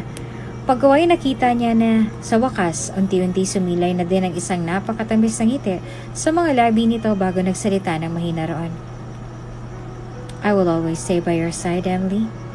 Whatever happens. I love you so much. Kaya na may mas lalong napangiti na matamis roon si Emily at ginamit ng mga linyang ilang araw niya ng isinaulo para mas gawing kapani-paniwala ang eksena nilang iyon ni Alex sa harap ng mga magulang at kamag-anak nito. At ang sabi niyang muli, I love you more, Alex. I love you more. And I want you to know that I love you more than my life. I love you more than anything else in this world. And most of all, I love you more than my pride. Unang kita ko pa lang sa'yo, napahanga mo na ako. Because you're not just about the look. You're so much more. And I see my future with you. At ngayon ko lang to sasabihin sa'yo pero sobra mo akong napahanga sa mga matatamis at totoong ngiti mo noon pa lang nung unang beses tayo nagkakalala. Nakakataba kasi ng puso. Sabi mo kasi ako lang ang initian mo ng ganyan. Kaya sana totoo. Kasi kapag hindi, talagang masasaktan ako. Kasi Alex, ikaw lang ang lalaking nagparamdam sa akin na mahalaga ako. Nakarapat dapat din akong mahalin at bigyan ng atensyon ng mga tao. Na kahit ganito lang ako kasimple, kumpara sa mga babaeng dumaan na sa buhay mo, ay minahal mo pa rin ako ng totoo. Pinaramdam mo sa akin na kamahal-mahal rin ako. nakarespeto. Tumigil si Emily saglit sa pagsasalita at marahang tinapik-tapik ang braso nito na animoy naglalambing rito habang nananatili pa rin ang masuyong ngiti sa mga labi niya roon para rito. Pagkaway tumingin siya sa ina at ama nito na pawang may masasayang ngiti rin na nakaukit sa mga labi nito habang tila naiiyak na nakatingin sa kanilang dalawa ng binata. Kaya naman nagpatuloy ulit si Emily sa pagsasalita. Totoo po, tita, tito. Ang anak niyo pong bukod tanging nagparamdam sa akin na kamahal-mahal rin pala ako at karespe-respeto rin ako. Alam ko pong masyadong mabilis ang paghakbang namin patungo sa buhay may asawa. Pero gaya nga po ng sinabi ko, wala po sa araw o oras yan. Mararamdaman mo na lang na mahal mo ng isang tao at gusto mo siyang makasama habang buhay. Kaya mamahalin ko po siya habang ako'y nabubuhay. Pipiliin ko po siya araw-araw kasi mahal ko po siya eh. Mahal ko po ang anak ninyo. Aniya na naging dahilan upang magpahid ng mga luha bigla ang ina ni Alex. Pagkaway si Alex na naman ang marahang binalingan niya sa kanyang tabi at nagsalita ulit. Alex, nagsimula tayo bilang magkaibigan. Pero hindi ko sukat akalain na habang kasama kita ay mahuhulog na pala ako sa'yo ng dahan-dahan. Akala ko nga nung una na isang normal na paghanga pa rin ang nararamdaman ko para sa'yo. Pero mali pala ako. Lumalim na pala nang hindi ko namamalayan habang kasama kita at kausap kita sa mga bagay-bagay dito sa mundo. Pero mas hindi ko sukat akalain na pareho na pala tayo ng nararamdaman para sa isa't isa. Nang matapang mong sinabi sa akin ang tunay na nararamdaman mo. Kaya salamat dahil dumating ka sa buhay ko. Salamat dahil may isang ikaw na nag-i-exist pa sa mundo. At higit sa lahat, salamat sa Panginoon. Dahil ginawa ka niya para iparealize sa akin na karapat dapat din pala akong mahalin at intindihin. At ikaw ang ginawa niyang instrumento para doon. Kaya maraming salamat sa iyo, Alex ha. Minahal mo ako ng totoo. Kaya mamahalin din kita ng buong puso ko. Ikaw lang ang lalaking mamahalin at pagsisilbihan ko habang ako'y nabubuhay. Ipinapangako ko yan sa'yo. Ipinapangako ko yan. Pagkatapos sabihin ni Emily ang lahat ng iyon ay naramdaman niyang marahang paghawak ni Alex sa kamay niya at bahagyang pinisili yon bago siya niyakap at nagsalita. Sweet naman ang future misis ko.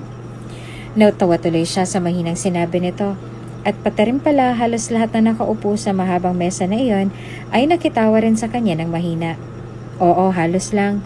Dahil may bukod tanging magandang babae roon na tila may ibig sabihin ng mga tingin sa kanilang dalawa ni Alex at parang may gustong sabihin roon. At hindi na nga nagkamali si Emily sa kanyang sapantaha. Dahil ilang segundo lang ang lumipas bago niya ito nakitang tumikim na roon habang nilalaro ng hawak nitong tinidor ng ulam na nasa plato nito at saka nagsalita roon. How sweet naman talaga ng future wife mo, Alex. Pero ang tanong, tatagal kaya ang sweetness niyang yan? Tila nanunukot ang tingin at ang tono ng pananalita ng babae nang sabihin niyan. Napatingin naman dito si Alex. Pero bago ito makasagot ay naunahan na ito ng pagsalita ng isang ginang roon na sa pagkakaalam niya ay siyang ina ng babaeng mukhang maldita ron. Ashley, can you just eat there silently? If you don't have any sensitive thing to say to your cousin. He's in love. Mabuti nga siya't magsasettle down na with the woman he dearly loves. Hindi ba, iho? Sumagot naman agad si Alex roon habang may naaaliw na ngiti sa mga labi nito. Tita, hayaan niyo na po si Ashley. Bitter lang yan kasi hindi pa nakamove on sa ex niyang si Sean. Natatawa na mahinang wika ni Alex na halatang gusto lang talagang makipagkulitan sa pinsan nitong si Ashley, ngunit sa kasamaang palad ay bigla itong sineryoso ng babae. Ah, ganun ba? So nakakatawa na yung joke mo na yan? Should I laugh with you now? Sarkastikong wika nito habang nakataas pang mga kilay na naging dahilan upang unti-unting mapalis ang masayang ngiti sa mga labi ni Alex at pagkuway nagsalita. I'm sorry, Ash. I didn't mean to. Oh, shut up, Alex. Tingin mo nakakatawa ka? Well, you're not. Jeez, I'm out of here. Galit na reaksyon ni Ashley. Sabay padabog na tumayo roon at mabilis na nag-walk out mula sa dining area. Bulong-bulungan tuloy ang sumunod na nangyari bago ito sinundan ng mga magulang nito. Naiwang nagkatinginan na lang tuloy silang dalawa ni Alex roon. Alex, yung pinsan mo yatang si Ashley, napansin kong may galit yata sa'yo. Pagbubukas ni Emily ng topic matapos sila makapasok sa kwarto ni Alex sa itaas para makapagpahinga na matapos ang mahabang flight nilang dalawa at matapos silang kumain kanina. At ng mga sandaling yon ay nakaupo na si Emily sa gilid ng kama habang si Alex naman ay nakaupo sa isang single couch roon at nakatingin sa kanya. Pagkuway ngumiti ito ng tipid sa kanya bago ito tumayo at naglakad papalapit sa kinauupuan niya at saka marahang umupo sa tabi niya at sa mahinang tono ng boses ay sumagot. Well, actually, noon ko pa napapansin na mainit ang dugo sa akin ni Ashley. At alam ko kung bakit. Dahil nasasaktan siya pag kinukumpara siya ng ina niya sa akin. Si tita kasi, hindi pa siya kontento sa mga narating ni Ashley sa buhay. Noon pa man, hindi niya na sinusuportahan si Ashley sa desisyon nito. Sa pag-aaral nito, sa kursong kinuha niya. Gusto ni tita na maging kasing talino ko si Ashley. Gusto rin niya na maging achiever ang pinsan ko kagaya ko. Ngunit ito ang mga bagay na talagang nahihirapan si Ashley na gawin basta-basta. Ilang beses ko nang plinano na sabihan si tita na wag niya nang pagsalitaan ng ganon si Ashley pero natatakot ako na baka magtampo siya sa akin o ano. Dahil may sakit sa puso yan si tita. Baka matrigger ko pa yon kapag nagalit siya o magtampo pag sasawayin ko siya. Kaya ang lagi ko nalang ginagawa ay pinaparamdam ko kay Ashley na kahit kailan ay hindi kami magkakompetensya. Na kahit kailan hindi ko minamaliit ang kakayahan niya.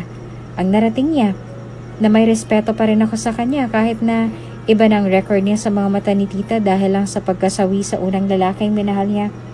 Tapos dumagdag pa si tita. Si tito naman takot kay tita kaya hindi rin magawang kampihan si Ashley. Kaya naging ganun ang buhay ng pinsan ko ngayon. Masasabing pariwara na. Pero alam ko si tita lang makakapaggamot sa sakit na nararamdaman ni Ashley ngayon sa buhay niya kaya kung ano man ang mangyari, nakikiusap ako sa'yo na wag mo na lang siyang patulan, ha? Pwede ba yon, future Mrs. ko? Natawa na lang ng mahina si Emily sa panghuling sinabi ni Alex kaya marahan niya tuloy itong nahampas sa balikat nito na agad namang ikinatawa rin ito sabay titig sa kanyang mga mata. Pagkuway marahan itong hinawakan ng kamay niyang nanghahampas ng mahina sa balikat nito bago nakangiting nagtanong sa kanya. What? Bakit mo ako hinampas? Masakit kaya yun?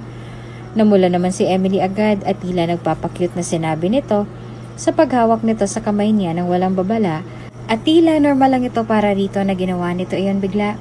Ngunit hindi niya na lang yun binigyan pa ng pansin at ngumiti na rin kay Alex sabay sabing, Sira, ang hina lang kaya ng paghampas kong yun. At saka nahampas kita bigla kasi seryosong topic na to sa huli bigla ka nagsalita ng ganon. Pero seryoso, sige.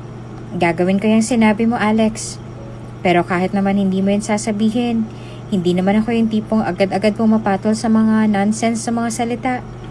Hindi ako ganong tipo ng babae. Kaya makakaasa ka na hindi ko papatulan si Ashley at ituturing ko siyang pinsan ko na rin sa 5 araw na pananatili natin dito. Nakangiting sabi ni Emily at nilaro-laro ng kanyang mga daliri ang mga kamay nito na abala sa pagkiliti sa palad niya ng mga sandaling yon. Tumugon naman agad ito sa sinabi niya. Good. Thank you then. Wika nito at mas kiniliti pang palad niya. Kaya natatawa na tuloy si Emily roon habang pilit na iniiwas ang mga kamay niya mula sa pagkakahawak nito. Hanggang sa ang pagkikilitian at pag-iiwasan nilang dalawa sa kanilang mga kamay ay nauwi sa pagkikilitian. Kaya naman napatawa na ng malakas si Emily doon habang natatawang kinikiliti siya ni Alex sa kanyang tagiliran ng mga sandaling yon. Alex, ano ba? Tama na! Tawang-tawang saway niya rito ngunit tumatawa lang ding sumagot ito ng, Anong tama na, ha? Anong tama na? Anito at natatawang mas lalo pa siya nitong kiniliti roon. Kaya na may tumatawang pilit na tumayo si Emily mula sa pagkakaupo upang makaiwas ito ngunit naging maagap si Alex sa paghiklat sa bewang niya na naging dahilan upang ma-outbalance silang pareho at sabay na bumagsak sa kama. At naging dahilan iyon upang unti-unting mawalang masisiglang tawa na lumalabas sa kanilang mga bibig kanina at napalitan iyon ng nakakailang na katahimikan nang mapagtanto nilang ayos nilang dalawa roon. Nasa ibabaw kasi niya si Alex habang nasa ilalim naman siya nito habang nakapagitna siya sa mga bisig nito. Nagkatitigan silang dalawa ron at walang sino man sa kanila ang kumurap man lang sa mga sandaling yon. Ni pagkilos ay hindi nila magawa hanggang sa nararamdaman na lamang ni Emily ang mabilis na pagkalabog ng kanyang dibdib nang makita niya ang unti-unting paglapit ng gwapong mukha nito sa kanya. Alam niya, hahalikan siya nito pero hindi siya umiwas At tulak ng kung anong damdaming hindi niya pa maipaliwanag sa mga sandaling yon, ay unti-unti siyang pumikit roon at hinintay ang paglapat ng mga labi ni Alex sa mga labi niya. Hanggang naramdaman niya ng marahang paglapat ng mainit at malambot na mga labi nito sa kanyang mga labi ng mga sandaling yon. Kaya na may huminga na si Emily ng malalim at marahang tinugon ang paghalik nito sa kanya. Masuyo, mapusok. Punong-puno ng pananabik ang bawat galaw ng mga labi ni Alex habang marahang inaangkin ang mga labi niya. Hanggang sa tinapos na nito ang mainit na halikan nilang dalawa. Ngumiti si Alex sa kanya pagkatapos. Ngumiti rin naman siya pabalik rito. At nang yakapin siya nito roon ay tila nararamdaman niyang mabilis na paghapte sa bawat sulok ng kanyang mga mata. Hindi niya alam kung saan nanggagaling ang hindi maipaliwanag na saya na nararamdaman niya ng mga sandaling yon habang kayakap niya si Alex. Basta ang alam niya ay masayang masaya siya. At nagsimula ang kakaibang nararamdaman niya yon nung nasa eroplano sila. Ang kakaibang nararamdaman niya na huli niya nang naramdaman nung inangkin siya noon ng isang lalaking hindi niya kilala at hindi niya nakita ang muka. Basta ang alam niya ay mahal niya ang lalaking yon. At sa isiping iyon ay natigilan si Emily. At sa isip niya, mahal? Posible kayang mahal niya talaga si Alex kahit kanina pa lang sila nagsama? O sadyang ang matinding paghanga niya rito at nauwi rin sa pagmamahal ng pakitaan na siya nito ng mga kakaibang ikinikilos nito tulad na lang ng nangyari kanina sa private plane nito at hanggang sa mga sandaling yon. Nalilito tuloy si Emily. Ngunit isala na sa isip niya ng mga oras na yon. Kung ano man ang namamagitan sa kanila ni Alex ngayon ay sana mapunta yon sa magandang patutunguhan. Dahil kapag hindi, paniguradong sobra-sobra siyang masasaktan. Alex, ang ganda ng palasyong yan, no? Oh my God, ang ganda niya. Na-amaze na reaksyon ni Emily nang makarating sila sa isang destinasyon na lang yon. Maghapon kasi silang namasyal sa London at sobrang nakakalaglag pa nga talaga ang sobrang kagagandang mga tourist spots roon. Lalo nang tinitingnan niya ng mga sandaling yon. Iyan ang Buckingham Palace, Emily. Yan ang pinakamagandang tanawin dito ng mga turistang gaya natin. Pero syempre, walang-walang magandang tanawin yan kumpara sa tanawing tinitingnan ko ngayon. Wika ni Alex habang matiim na nakatingin sa kanya sabay ng mga sandaling yon. Kaya na may natatawa na lang na naiiling tuloy si Emily sa sinabi nito bago sumagot rito. Ang corny mo, Sir Alex. Natatawang pangasar niya dito na agad namang natatawang sinagot nito ng, ganun ba, Miss Secretary?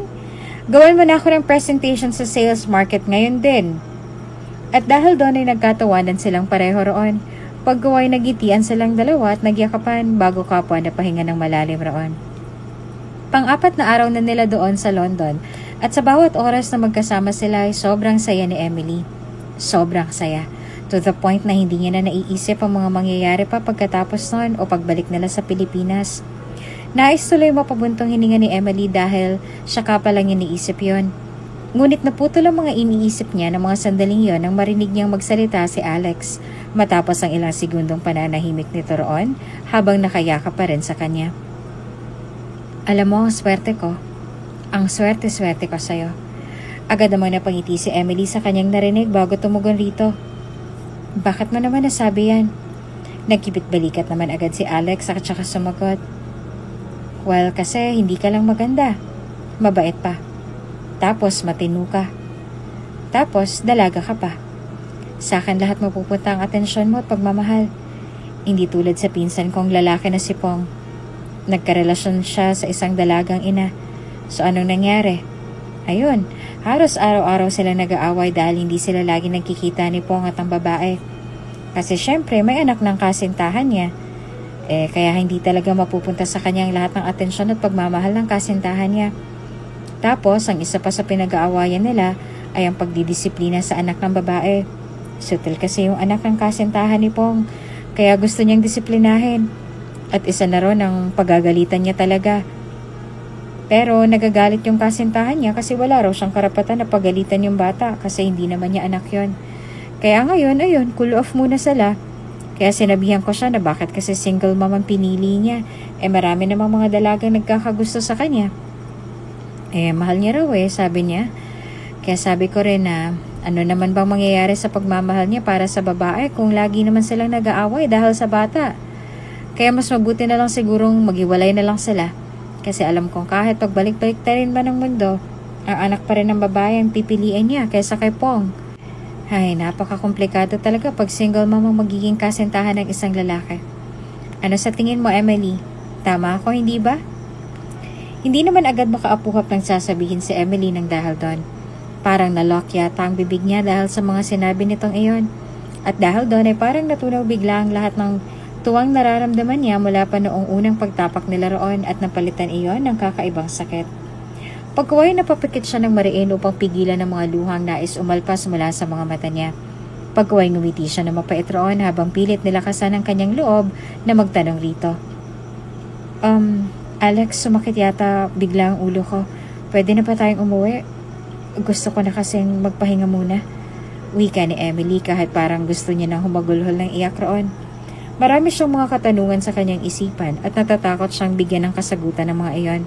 Natatakot siya. Narinig naman niyang sumagot na roon si Alex. Ganun ba? Okay, let's go home then. Bukas na lang natin sulitin ang pamamasyal dito sa London, okay? Kasi huling araw na natin dito bukas eh.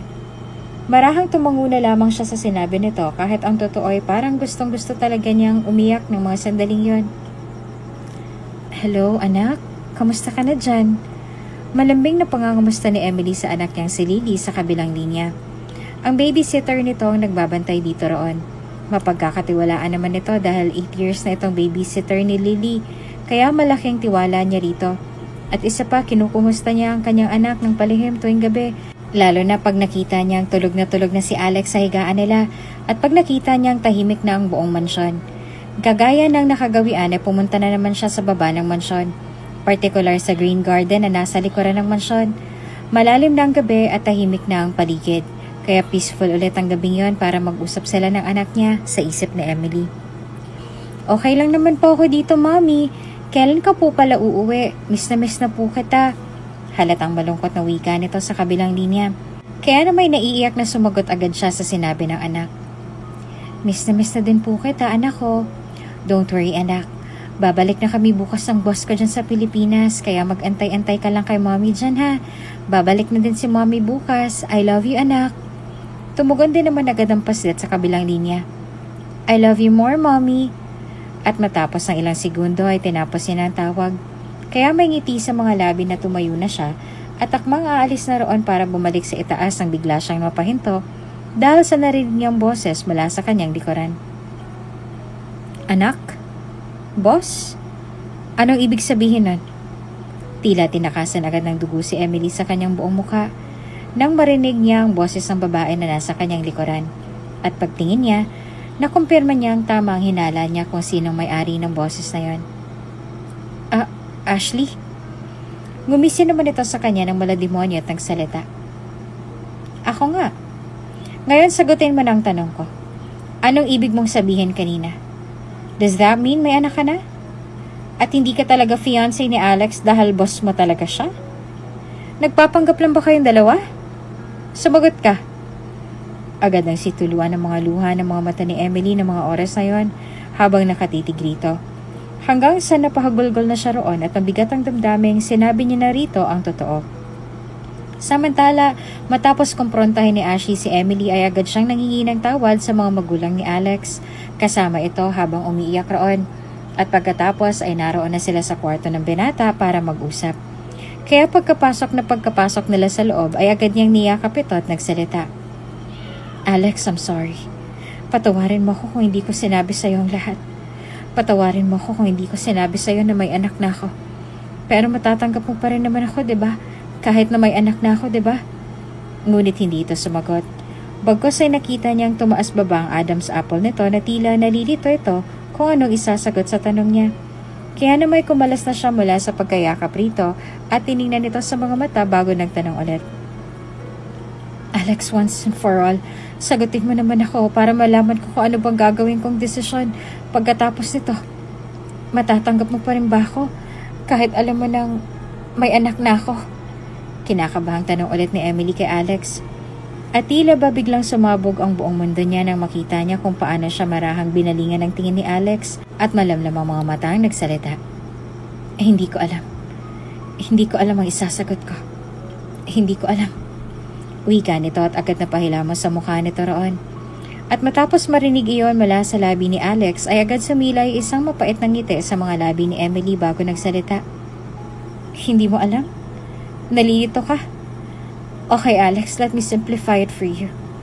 Nalilito ka kasi in the first place, ikaw na mismo ang nagsabi kanina na napaka-komplikado makipagrelasyon sa isang single mom. Alam mo Alex, parang sinaksak mo ng paulit-ulit ang puso ko kanina dahil malinaw pa sa sikat ng araw na pag alam mo lang siguro na may anak ako. Siguro hindi mo na ako pinakitaan ng mga motibo o siguro hindi mo ako hinalikan. Pero sana hindi mo na lang ginawa yan. Kung hindi mo naman magawang panindigan. Kasi sa huli, tulad ngayon, ako lang yung masasaktan. Ako yung naiipit sa isang sitwasyon na akala ko'y magtatagal. Umasa ako Pero wag kang mag-alala. Dahil hindi ako tulad ng ibang babae na kahit inaayawan ng isang lalaki, magmamakaawa pa rin na tanggapin at balikan. Dahil itong tandaan mo Alex, mas mataas pang pride ko kaysa dyan sa pangarap mo. Mariing wika ni Emily at mabilis na isinilid sa kanyang maleta ang lahat ng mga gamit niya roon. Naramdaman naman niya ang marahang paghawak ni Alex sa braso niya, ngunit marahas na iwinaksi niya ang kamay nito dahil nanggigigil at nasusuka siya sa uri ng pag-iisip nito. Emily, hindi mo kasi naiintindihan. Anong hindi? Intinding-intindi ko na nandidiri ka sa mga single mom na katulad ko. Kaya para malaman mo, mas nandidiri ako sa klase ng pag-iisip mo. Kaya salamat na lang sa lahat, Alex. At hanggang sa muli nating pagkikita. Mariing wika ni Emily at mabilis na naglakad na palabas ang kwarto nito. At higit sa lahat, palabas sa buhay nito. Mahigit 5 buwan ang lumipas mula nang huling makita at makausap ni Alex si Emily. Miss na miss niya na ito sa totoo lang. Nakakalungkot lang niya isipin na hindi man lang siya nito binigyan ng pagkakataong magpaliwanag sa araw na yon.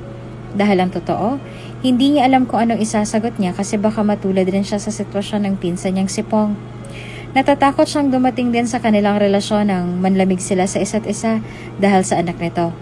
Pero hindi ibig sabihin no na nandidiri siya rito. Mali ito. Mataas ang respeto niya sa mga single mom kasi tumayo ang mga ito sa sariling mga paa para buhayin ang anak ng mga ito mag-isa.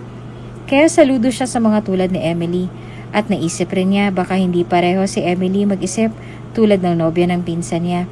At baka rin napalaki ng maayos na Emily ang anak nito kaya hindi ito sutil ng batang yon. At kung sutil man, handa pa rin naman siyang magpakaama sa anak nito. Dahil napagtanto niyang nahulog na pala talaga ang damdamin niya para kay Emily noon pa man dahil sa kahangahangang personalidad nito. Hindi niya lang nabigyan ng pansin agad dahil napapaligiran siya ng mga babae.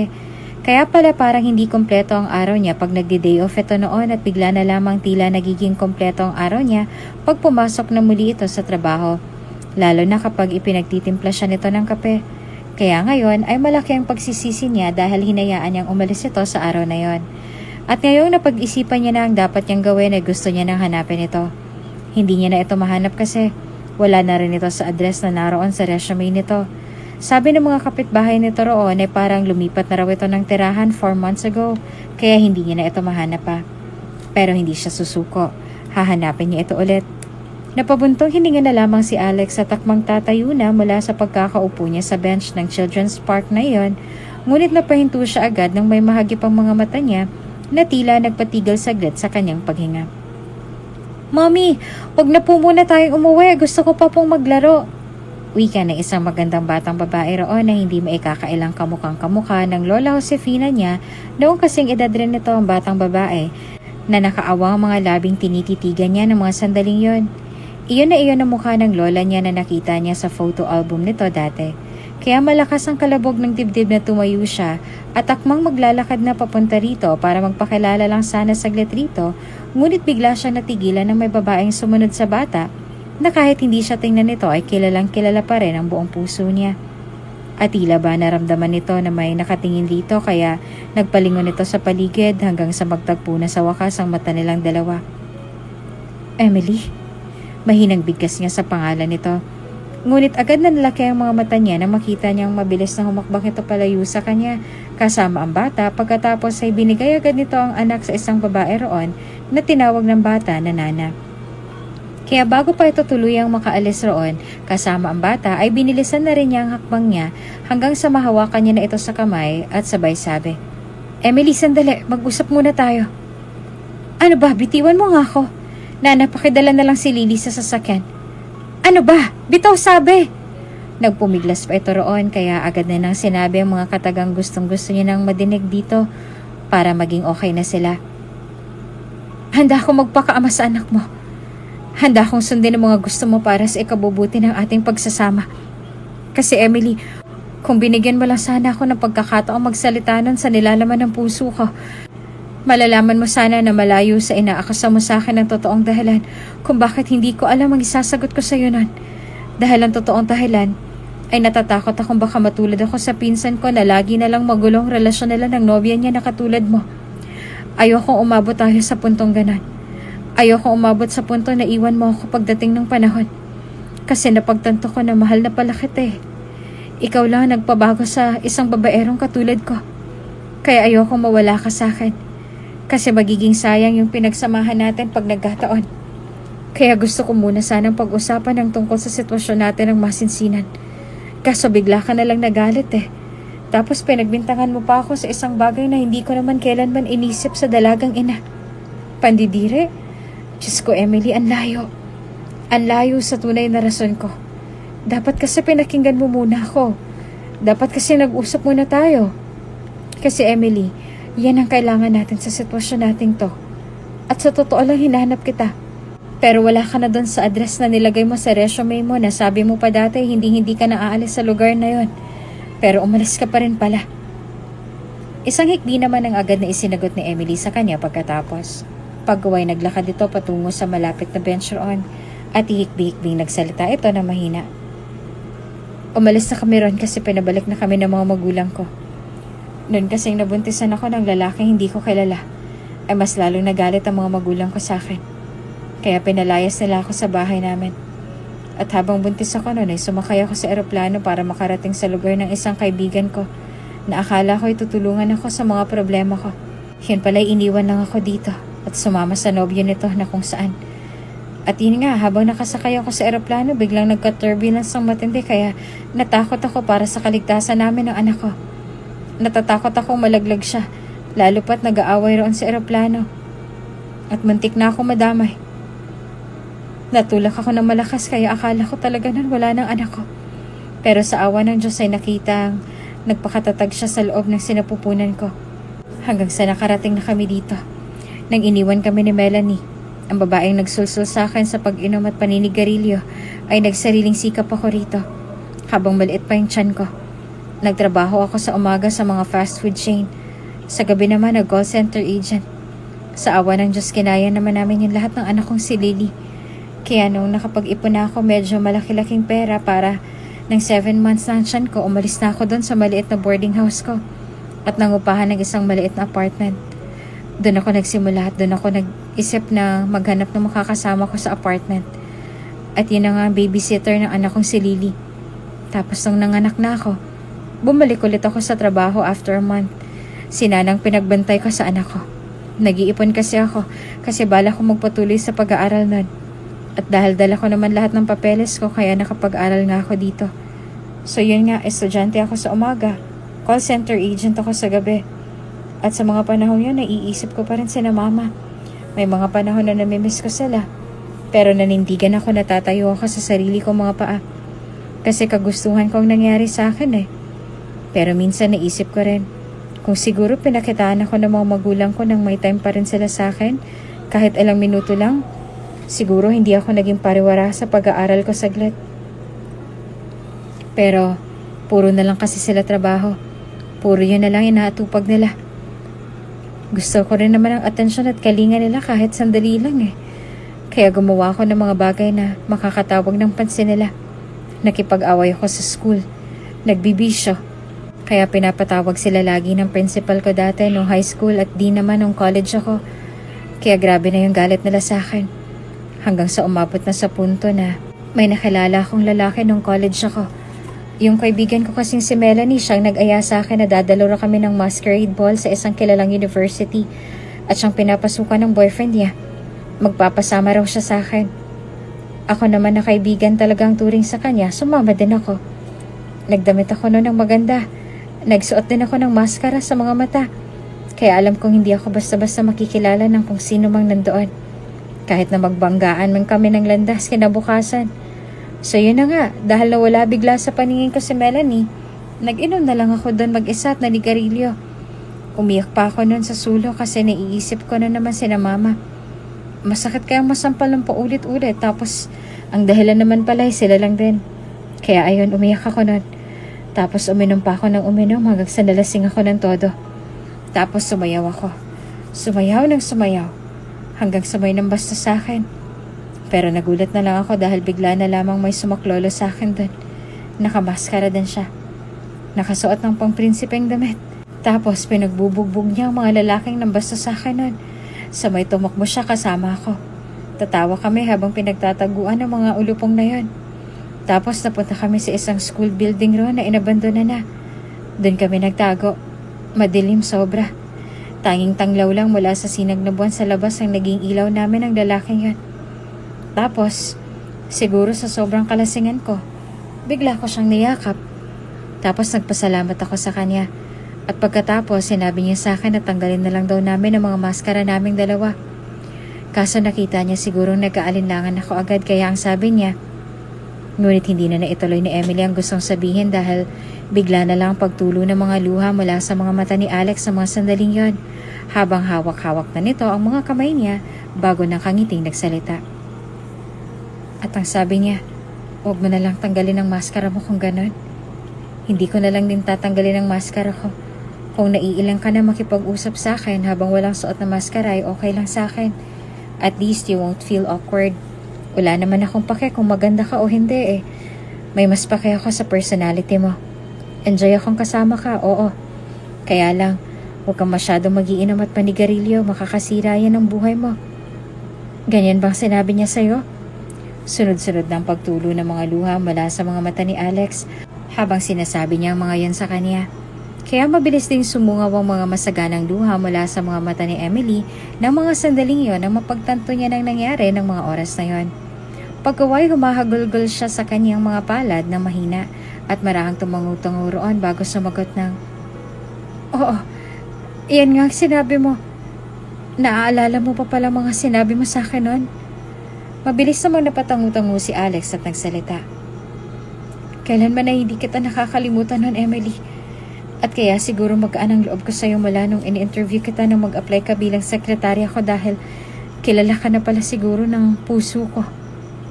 At alam mo ba, habang inaangkin kita noon, gustong-gusto ko nang tanggalin ang maskara mo para makita ako mukha mo.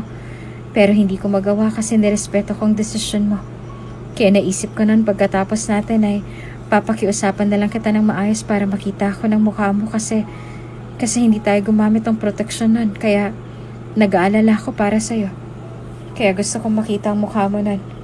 Para ano man ang mangyari, makilala kita at mahanap agad. Pero hindi nangyari ang gusto ko. Kasi bigla mo na lang ako iniwan nun. Pagising ko wala ka na. Kaya dumaan ang maraming panahon, inisip ko na lang na baka okay lang. Na baka hindi naman nagbunga ang nangyari sa atin. Tapos ngayon malalaman ko, malaki na palang anak ko. Malaki na palang anak natin. Kaya gusto ko lang sabihin sa'yo na maraming salamat. Dahil napalaki mo ng maayos ang anak natin. Na nakaya mong gampanan ang buhay ng isang magulang mag-isa. Nagpakaama at nagpakaina ka sa kanya sa loob ng maraming taon. Kinaya mong mga pagsupok. Nagpakatatag ka para sa kanya. Kaya maraming salamat, Emily. Ang laki ng pagkukulang ko sa inyong mag-ina. Kaya ngayon gusto ko sanang itanong sa'yo. Maaari bang ngayon kupunan ng mga pagkukulang ko sa inyo?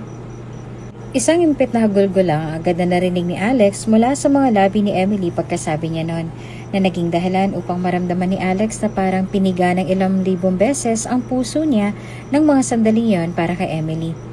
Pagkuway nais magtampisaw sa tuwa ng puso ni Alex ang mga sandaling yon. Nang makita niya itong tumangu-tangu ng marahan roon, sabay hihik-bihikbing nagsalita. Oo, maaari mong gawin yan, Alex. Pumapayag ako.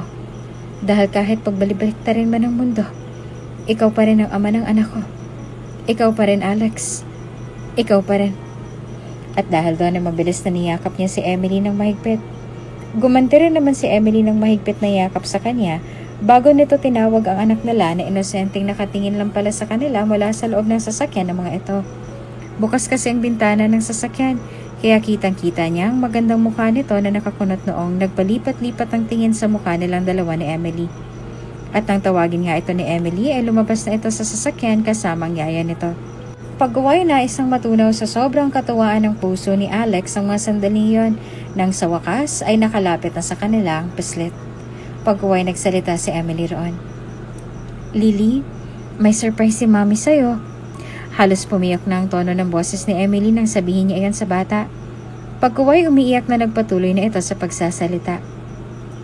Lily anak, di ba sinabi ko sa'yo 5 months ago na hindi talaga Denver ang totoong pangalan ng daddy mo? Kasi may totoo siyang pangalan. Kaya anak, gusto ko lang ipakilala sa iyo si Mr. Alex Alcantara, ang daddy mo. Sukat sa sinabi ni Emily, mabilis na namuo ang masaganang luha mula sa mga mata ng paslit na naging dahilan upang manikipagad ang dibdib ni Alex sa sobrang katuwaan ng mga sandaling yon, lalo na nung nagsalita ng bata roon. Ikaw po ang daddy ko. Anito sa garalgal na tono ng boses nito. Kaya garalgal din ang boses na sumagot si Alex habang may tumutulong mga luha mula sa kanyang mga mata. At ang masayang sabi niya, Oo anak, ako ang daddy mo. At ikaw, ang pinakamamahal na anak ko. At pagkasabi nun, ay agad siyang dinambahan ng yakap ng bata na agad din niyang sinagot ng isang mainit na yakap habang walang tigil sa pag-agos ang kanyang mga luha. Si Emily naman ng mga sandaling yun ay sobrang natuwa sa nakitang eksena sa pagitan ng mag-ama niya. Sobrang saya niya na sa buhay niya. Una, nagkapatawaran na sila ng kanyang mga magulang. Pangalawa, okay na sila ni Alex. At ang panghuli, at siyang pinaka nagbigay ng saya sa kanya, ay ang pagkakakilala ngayon ng mag-ama niyang sina Lily at Alex. Kaya masayang sumali na rin siya sa mahigpit na yakapan ng mga ito. At mula ng sandaling yon ay masasabi niya na kompleto na ang kaligayahan niya, kaya wala na siyang mahihiling pang iba.